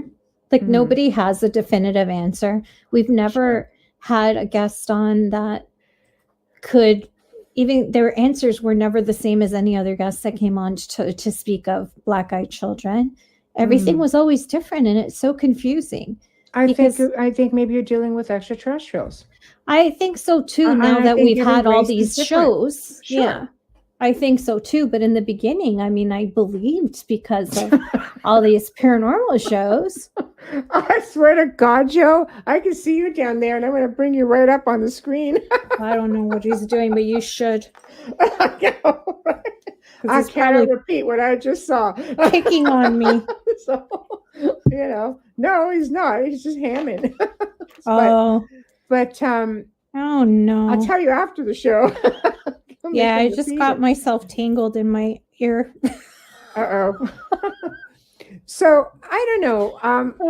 I think being conditioned a certain way, we're just taught not to go venturing in things. And I saw an article today where somebody asked AI. Okay, this is just a story that got passed around. So again, it's just something I saw on social media. Is it real? Is it not real? I don't know. Don't shoot the messenger. I just found it interesting because it will come. The way AI technology is evolving, it will come along. And they said they asked about the Vatican archives. And basically it went on to explain a lot about what was in the Vatican archives, as far as all kinds of corruption and all kinds of stuff that, but it was such a technical answer. And it was so long that you would almost have to read between the lines. It's a need to know. Yeah, exactly. But sorry, I'm just people. Thinking, it's a need to know. Even those who work it in there don't know what's in there. No, it's everything that is of any importance is locked behind locks, and it takes several codes to get into it. It doesn't look like Dan Brown's Da Vinci Code. It's not opening glass like that. You got to be kidding me if you think it looks like nobody's going to be that lucky. No, so, they're all in different safe, controlled rooms and humidity controlled rooms. But there are security pass upon security pass. One person cannot just walk in. No. They just can't walk in there. They've shown it on television. I just found that it was a really interesting. Yeah. Because, let's face it, as AI comes into play a little bit more, as But it AI as it evolves on its own, and it will, because you look at the Google one, that one's already evolved. Well, let me tell you something. If you want to talk about AI coming into the real world, one of the, and we're not talking politics, but Toronto's up for a new city mayor. One of the mayors ran his campaign. People have found him using AI, and they're after him now. So I have a feeling he'll be dropped, which is it's a pretty cool race this year because there's 3 women, 3 men. That's never happened. That's a tough one because they're on and on about AI is really the future. Yeah, but he's not supposed to be using that for campaign. He's supposed to be answering questions. So he put out some stuff to promote himself, and they've come to see that it's AI, and they're like, yeah, this isn't going to fly. This is not acceptable. Yeah, but no. I think it's up to we as human beings to definitely, push all of that aside. Because even when you look at writers and illustrators of the future, even a lot of their images, when they're looking at illustrators, they're not allowed to use AI. They want them, they're very specific about the fact that it's like, you know what, you do this on your own. And as it should be, you're up for an award, view it yourself, I think with this, because they're so afraid of those AI 15-minute cities, they're not going to elect someone like him in. But it's not a political thing. I'm just saying this is how AI can influence us today. Toronto is a large city. It's multicultural, and it's second year in a row. We're not proud of this. The most expensive city in Canada. We're not proud of this. But anyways, that is something that is really scary. It's something, the way of the future. And it totally got us away from our ground and into it the earth, shows nature that that city is nature in our life. Yep. Just totally get away from. They're not ready for it. They're talking back by saying what the hell is going on, and I'm proud of them. That's a way that we have to slide. AI isn't even ready for us. No, exactly. Dogman for president. Don't you have him running for president? I'm kidding. I personally would love to eventually. I think right now, like, there's so much going on that you're going to see a lot more people, just because, it's like it's 10:40, right? So we're slowly getting there. But I think as the world has been flipped upside down, and it was a real eye-opener for a lot of people. And you're seeing a lot of people left the metropolis areas, and a lot of people went out and bought land. They bought, like cottage land, built a home, turned it into their homes.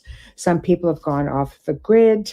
Not a bad idea at all, because I think people got very fearful and felt, I would rather be away from that many people. So there's something to be said, I think, for going back to the roots. I grew up, alongside of a very nice big lake. I grew up alongside being in the woods, a very healthy lifestyle.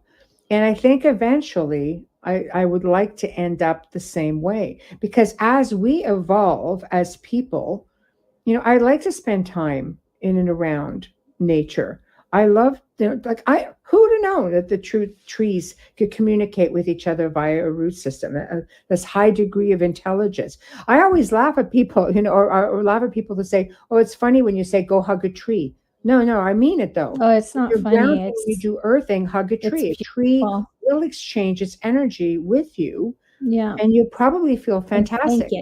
And then to find out, I look at plants an entirely different way. It's like, don't trim the plant. Even though you have to trim a bad leaf off a plant so it doesn't drain from the rest of it, they scream. They don't like it. I'm thinking, plants scream. Apparently scientists have recorded this. Yeah, check that out on YouTube. After the show, if you're on YouTube, just go search that. It's unbelievable. I know. It's craziness. So yeah, just being the whole experiment, with the plants being belittled and the other plant being complimented, and watching the physical deterioration of that plant shows, like, Very sad. Oh my God. Sorry. I got bit twice. I know. It's crazy. Okay, hold on. I literally got nibbled twice on my foot. The dog's right under me. He bit my foot. Back against a tree, meditate. At the same time as Tamara came on Facebook, sit with your back against a tree, meditate. Are you guys sharing the brain? That's amazing. Oh my gosh. It came in at the exact same time. So I used to sit with my back against a tree when we were at the lake house to read. Right. My father had saved this tree that was on there because they had to take the land apart. And it was by the water on the corner's edge. My mother loved it because she said it gave her shade. She didn't need a tan. She was olive skin. That lady was brown all year.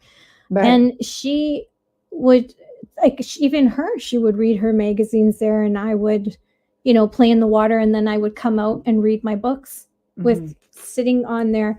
But I used to always think it was because I loved the beach. Right. I didn't realize I was getting so much from the tree. But I'm a Pisces, so I do really well in and around water. Right. Love it. Energizes me. Mm-hmm. Do you ever connect with water when you're in your house? Just the water that comes in to wash your hands, and you just sit there a minute and you run the cool water and close your eyes and just absorb all of that. It's for me, I don't know. I love it. Right. Yeah. I love it as well. I love anything that, that's always been there. We have to remember some of these, you look at some of these trees that have been there for hundreds of years. You go to Europe, some of these trees have been for like thousands of years. And mind you, I say that, Europe lost a lot of its forests, but when you're going into, places that I've been to, the haunted forest in Romania, the Black Forest, there are some great forested areas, and some of our trees are thousands of years old. And I think that if you're spending time around wisdom, if you can absorb that, especially as a medium, you can communicate with any sort of life energy and essence. Exactly. Yeah. Exactly. But I agree with Tamara. Old forests do have a complete. I think so too. Vibe. Oh yeah, absolutely. I want to. Oh, I'm a water person. Dolly says I'm in it as much as possible. Me too. Yeah, I would love to go over to California where they have those. Where are they? The redwood trees? Yes, the redwood forest. I want to go through there. But we have those out in Vancouver too. Yeah, but I want to. It's something that I want to do because of the sheer massive size of it.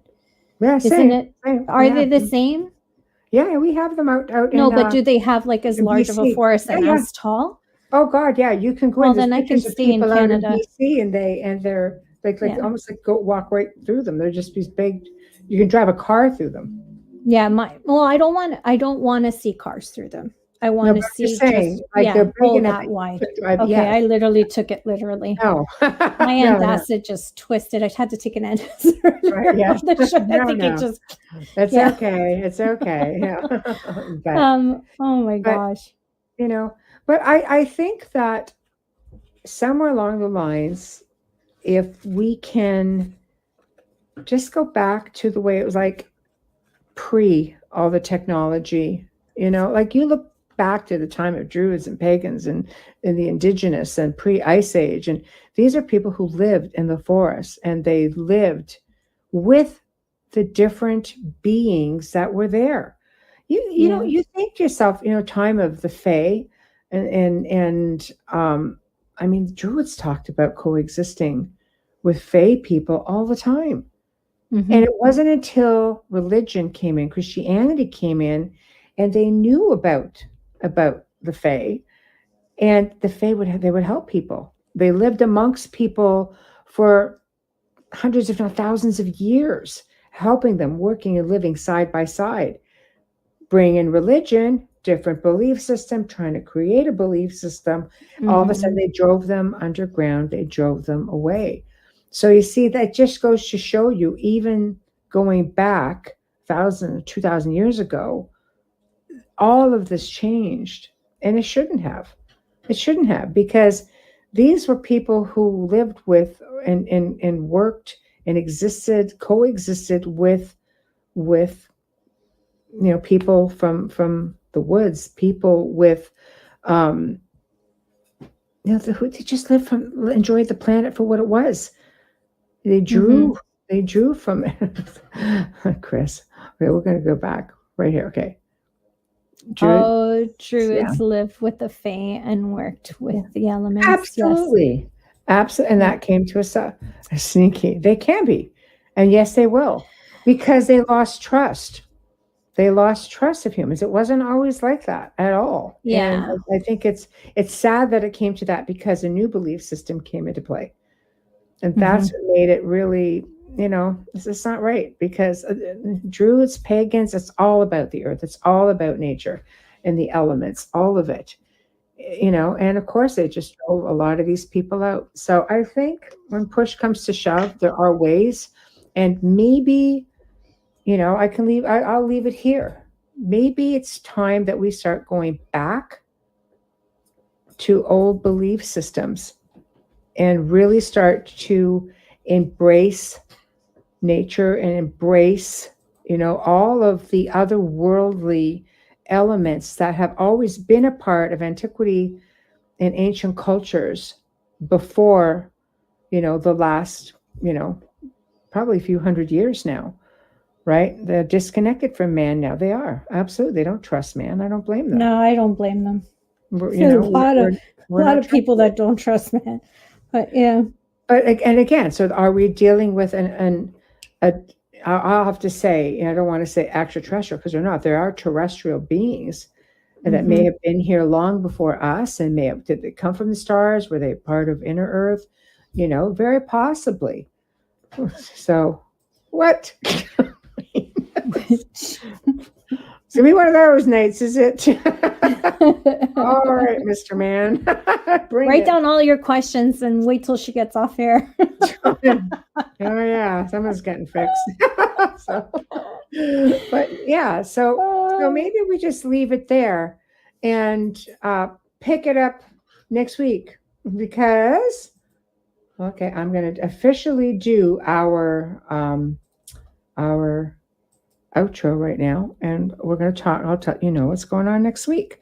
So unfortunately, we did not get Jeff Olsner, and it was not for a lack of trying because the poor guy tried everything. So I have a feeling I'm going to have to do a sound check with him when we are able to bring him back on. And August works for him, thankfully, because we're pretty much booking into August right now, and there's only limited spots left. So we will bring him back on because I really, really feel that he would have had a lot of different sort of things to say, and being able to, talk about different things that make us resonate with wanting to be connected to nature and talking about the climate change and working with remote viewers. And I really, really think it would have been a great show. So, and it's just on hold.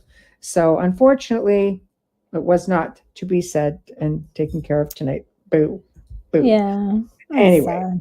But we all had a good time with you guys, and the chat room was great. We had a lot of great interaction. So big thank you to you guys in chat room for joining us tonight and making this so much more interesting. Honestly, I know, and I wish we would have gotten Jeff, but he was struggling, and he will be coming on. So save the conversation, and nothing makes a guest feel better than seeing the chat room completely light up for them.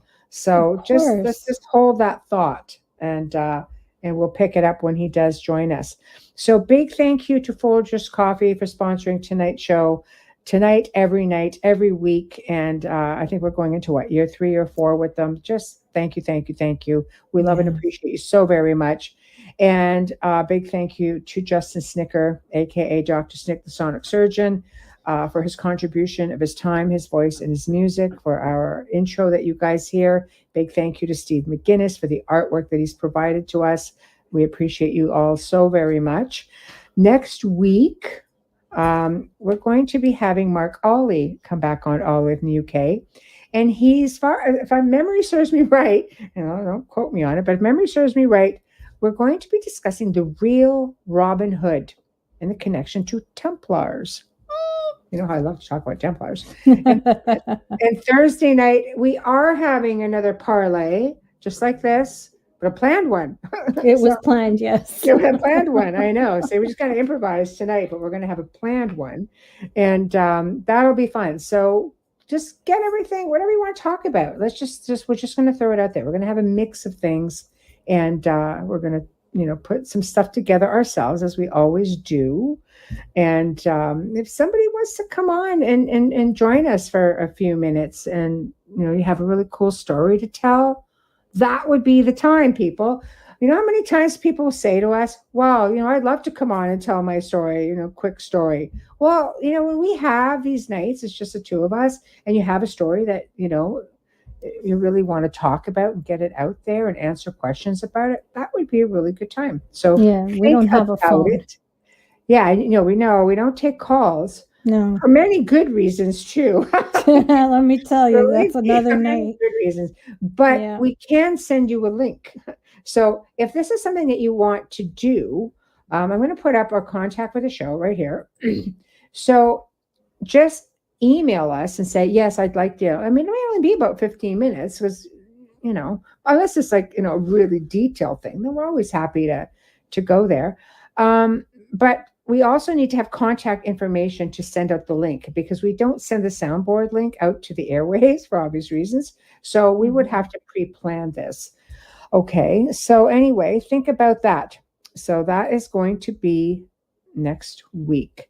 So in the meantime, I hope you all have a terrific weekend. And remember, it's Father's Day this weekend.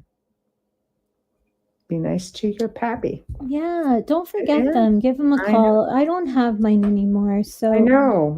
Yeah, give them a call. Yeah, do something, because tell them you what? love them. Nice. They tell them every day, but it's a special day. Make it dad day. Yeah. So anyway, have a fantastic weekend. If you're traveling, please be safe. We'd like to see you all here next week.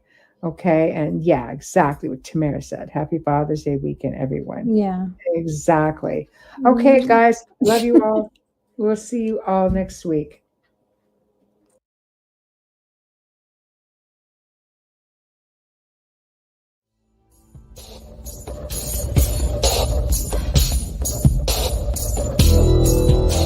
Welcome to the Outer Realm with Michelle DeRoche and Amelia Pisano. Airing live on the United Public Radio Network, 105.3 FM in New Orleans.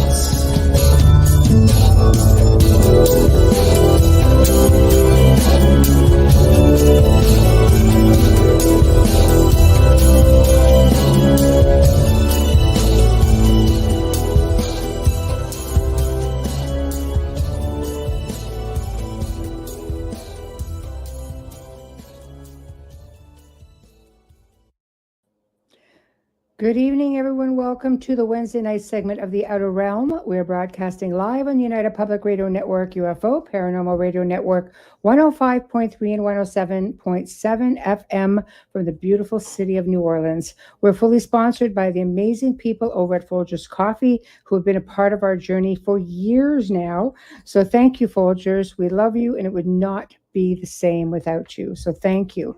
Also, a big thank you to Justice Snicker, aka Dr. Snick, the Sonic Surgeon, for his contribution of his time, his voice, and his music for the intro that you just heard. He's an award-winning composer of Halloween, horror, sci-fi, and dark wave electronic music, which can be found on any of your favorite platforms. So check him out.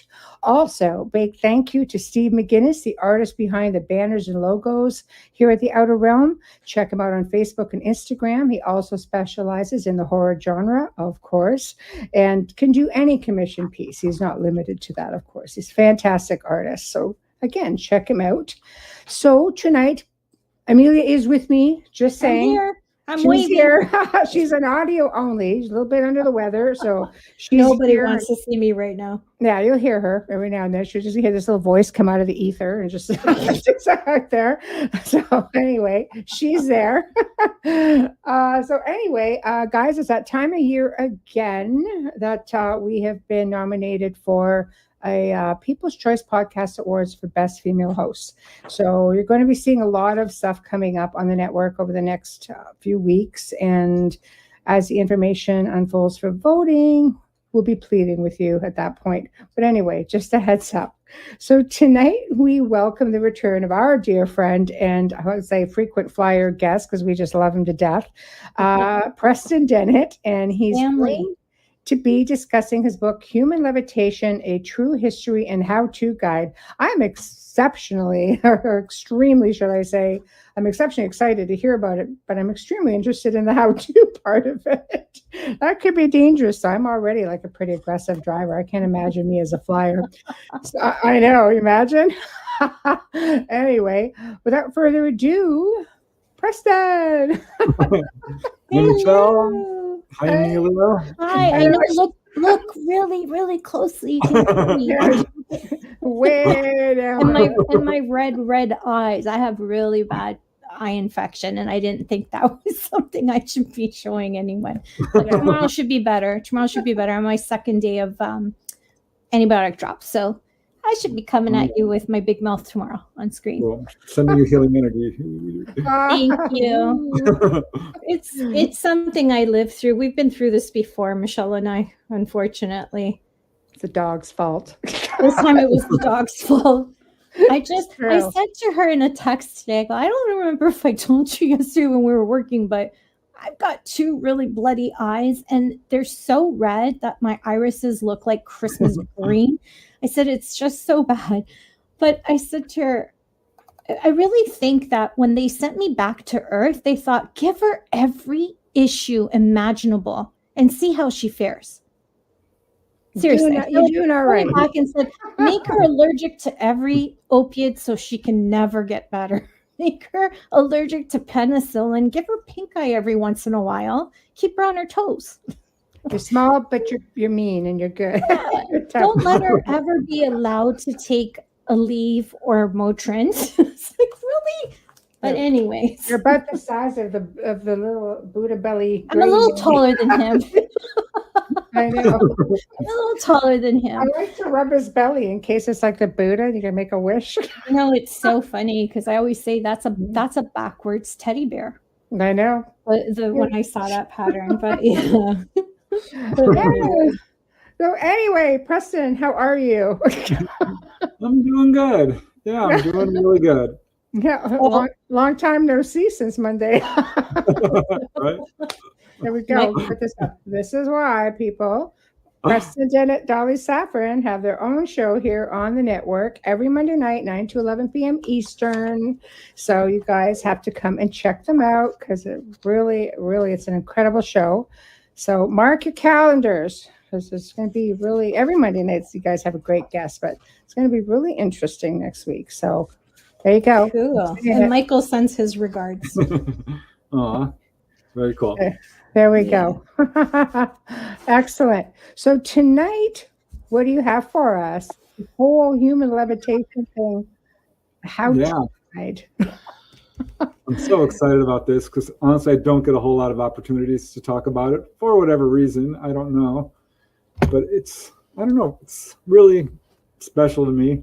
Writing this book was so much fun.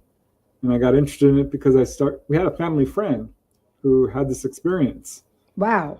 And how many people can say that? Yeah, well, probably more than you might think. They're just not talking about it, you think? Yeah, I want in. I don't know. I started asking everybody when I found out, I didn't actually believe her really. I mean, I kind of did. I know she's not going to lie. But I had never really heard of it until I remembered that there was a really famous saint that I'd read about in college, St. Joseph of Cupertino, who had allegedly levitated. And then I thought, well, there's that other lady, a nun, St. Teresa of Avila. Right. Two saints. Yeah. So I started doing research on kind of just a back burner, not really active at it. But when I found out that our family friend had levitated, I'm like, I wonder if anyone else I know. So I asked everybody. And boy, did I get a lot of eye rolling and sniggers and like, what the hell are you talking about? People can't fly. I'm like, well, I don't know. Maybe they can. And I did find another friend, actually. So you had a couple of people in your circle that knew how to do this. That's extremely interesting. The only time I've ever seen it, and I had to wonder, because you almost have to question everything you see nowadays. You don't know if it's AI created. But then I started noticing it was floating around on the circuit with a lot of these paranormal shows that show videos. And it was a little girl and her mom. I don't know if you've seen that one. And right? It was that in Russia, and that little girl was floating around in the forest. And there's this guy videotapes going, what? Is this happening? And as soon as they saw him, she just dropped, like went right down, and they just wandered off. Yeah. Is that how it works? Somewhat, I think. That was an interesting piece of video footage. It's somewhat controversial. There are people who think it's faked, and probably could be these days. I don't know. I haven't interviewed the people, but yeah, it's very much like that. I did think that was a pretty interesting piece of footage. Right. Right. Would have loved to have been there. Me too. It was faked, it was fake. Oh my gosh! I think I'd be throwing holy water at them, but yeah. Yeah, it was very compelling, but again, you have to question everything nowadays. It's not, there's not a lot of people out there that are still using film, unfortunately. Everything's digital now, and now you have AI. So you have to question everything.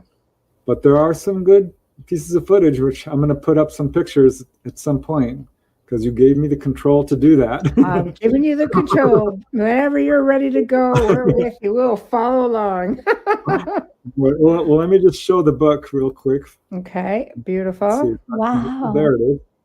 So the new one. This is the book I put out, and after doing the research on the subject, I was shocked because it is very well verified.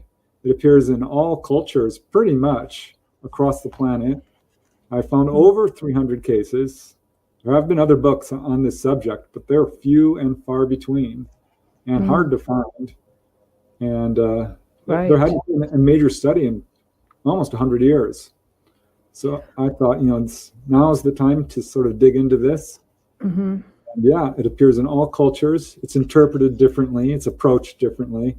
But more than 300 cases involving usually people who are of a spiritual bent. By that I mean monks, that's interesting. Nuns, priests. Yeah. In Africa, you probably call them sorcerers, or in the Native American culture, medicine men. Shaman, things of that nature then. Exactly. Yeah. How far back did you find, I'll say evidence, but documentation? Oh gosh, 2,000 years back. Wow, really? Really? Wow. That makes sense, because the Buddhists have been doing it for a long time. It's all part of the Enlightenment, right? Yeah, exactly. That's true. Yep. And the frequency. That's true. That's true. Very much so, yep. So it goes way, way, way back, and much farther back than you would think. So where do you want to start? There's that show and tell. I think probably the earliest example I could find comes from the founder of the Yoga Sutras, or the first guy who really publicized it. And he's known as, let me see, Patanjali. I'm probably butchering his name a little bit, but here I'll bring up his picture. It's a drawing. Let me see if I can. Look at you and your own command control. I know. Preston's a maniac with the presentation button now. He has access to the board. Yeah. I've seen him on his show. Bam, bam, bam. It's like, wow. This is weird. Are you sure you're a guest? He makes it look easy. Wow. So this is the guy, and he lived some 2,000, 2,500 years ago. They're not sure. Right. But apparently levitation is one of what we would call cities, or SIDS, SIDDHES, and these are superhuman powers that manifest on the pathway to evolution. I was talking to Dolly about it. She's like, yeah, these actually come from the Bantu people of Africa, but migrated to India. And the mystic masters there started teaching it. Oh, wow. This was a long time ago. And Wow. The Yoga Sutras are usually credited to this guy, Patanjali, who I guess popularized it. And levitation is one of the, I think, 5 major SIDS that people can attain, supernatural powers. I'm not sure I would use that term supernatural because it's kind of misleading. It's natural. This is something we can all do. There's other abilities like, let's see, invisibility, superhuman strength, immunity to fire, a bunch of these things. Well, like but you see that, with fire coal walkers. walkers. Yeah. Yes. Yeah. You know, Which they're actually called obstacles. I thought that was interesting. just a little obstacle. Yeah. Wow. What happens is, some people get enamored with these abilities and it stops their spiritual progress. But they appear, they're markers that show that you're on the right pathway to spiritual enlightenment. It's interesting because you have to be in a spiritual enlightened state to be able to achieve these abilities, but yet you become so enamored with the whole physical part of these abilities that you just stop evolving then. Yeah. It's a danger, apparently. That's why they called it obstacles. Right. And I can see that because, man, if I could levitate, that would be an awful lot of fun. But it's you don't have to be a yogi, honestly, because looking through the actual case studies, I found cases of housewives, businessmen, farmers. There's a stage during childhood. I put this in the book called the floating stage because I'm still getting cases from people who contacted me about age 5 to 12 where people spontaneously levitate. And, that's crazy. That's crazy. Spontaneously. Okay. So is there any indication as to why certain children would just spontaneously start? Because I mean, I think I would have stroked out if my kids started floating about the house. Just, Right? Yeah. Wow. Yeah, well, not that I could really figure out. I mean, again, people who are of a spiritual mind, it does seem to appear a little bit more often. But not always. I mean, I asked Dolly about it because, our dear friend Dolly, my co-host of our show, she experienced it. And it was during that age, mostly. She did have, it went on into her teenage years and beyond, really. Right. I collected like 20 cases of just kids running down the side. Well, the other lady that I had 2 people in my circle who'd done it. One was a friend of my sister-in-law's, really. I knew her, but she wasn't my friend. And she described how she would go running down the stairs and suddenly float down the stairs. She did it several times and a couple of times up the stairs. And then one day it just stopped. Could not recreate it. Oh, wow. I wonder what changed. I don't know. It's kind of like children sort of grow out of remembering their past lives and seeing ghosts. Okay. Well, you're talking about prepubescent ages where a lot of, they have a lot of these amazing abilities and then puberty hits.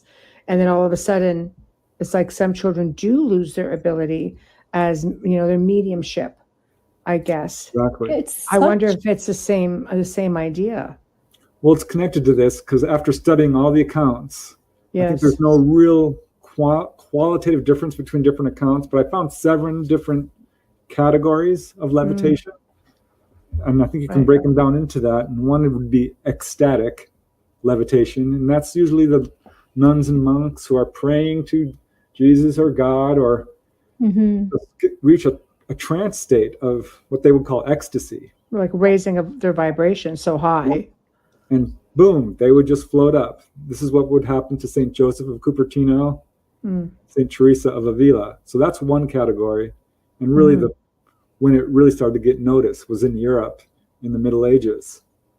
But it's in all cultures, and in the Eastern cultures, like India, they treat it a little bit differently. This is I call it meditative levitation, because they recognized it, they know what it is, they developed abilities, or methods, I should say, on how to foster it, how to actually learn how to do it. So they had a whole process that they could go through to achieve this state. And according to them, it's one of the easier, quote, SIDS to attain. So that's meditative. And another I call crisis levitation, because this occurs spontaneously when you are falling off a cliff, usually. Yeah. That happened to Dolly. She tripped down the stairs, floated right down. It happened to, well, I'll go over some of the cases, but I just wanted to get the categories out first. Yeah, absolutely. Absolutely. You're looking like there's other people here who have had experiences. Amelia, can you even see these from where you are? Do you want to get that? No, I can see it. I learned how to enlarge the the font in the comment section, believe it or not. Yes, Izzy Beth says, I had this as a child. I was running real fast and jumping, and I jumped up and floated for a few seconds. Also jumped over a one-story roof house and landed very softly. Wow. Softly. Wow, I used to jump over my dad's roof. So that didn't end well. Right there. That softly is amazing. Another one here. Yes. Jackie. Hi, Jackie. Says, hello, Preston and Michelle. This is something I have experienced in the past, and it scared the hell out of me, and that was levitation. So did it stop because it scared you, Jackie? Sorry. Yeah. No, I mean, I think it's interesting because you're just talking about it, and here's just two people who randomly come out and say, yeah, I levitated. Yeah. To me, this is There's book what? 2. There's book 2. I know. It's just starting. I do want to put out another book, actually. There you go. Contact Preston Dennett. I'm getting so many more cases. But yeah, those floating stage for kids, that's one of the main categories for sure. So it doesn't surprise me. And yeah, it can be scary. Winston Churchill thought he could levitate when he was a kid. Jumped out a window and broke his leg. Poor guy. Clearly not Winston. I know. Well, Winston had a logical and tech mind, right? So it's I would imagine that was a different experience for him. He would not have been able. See, I think about it. He was a child, he jumped out, he didn't die. Now, could that be someone going, well, wait a second, we need you for the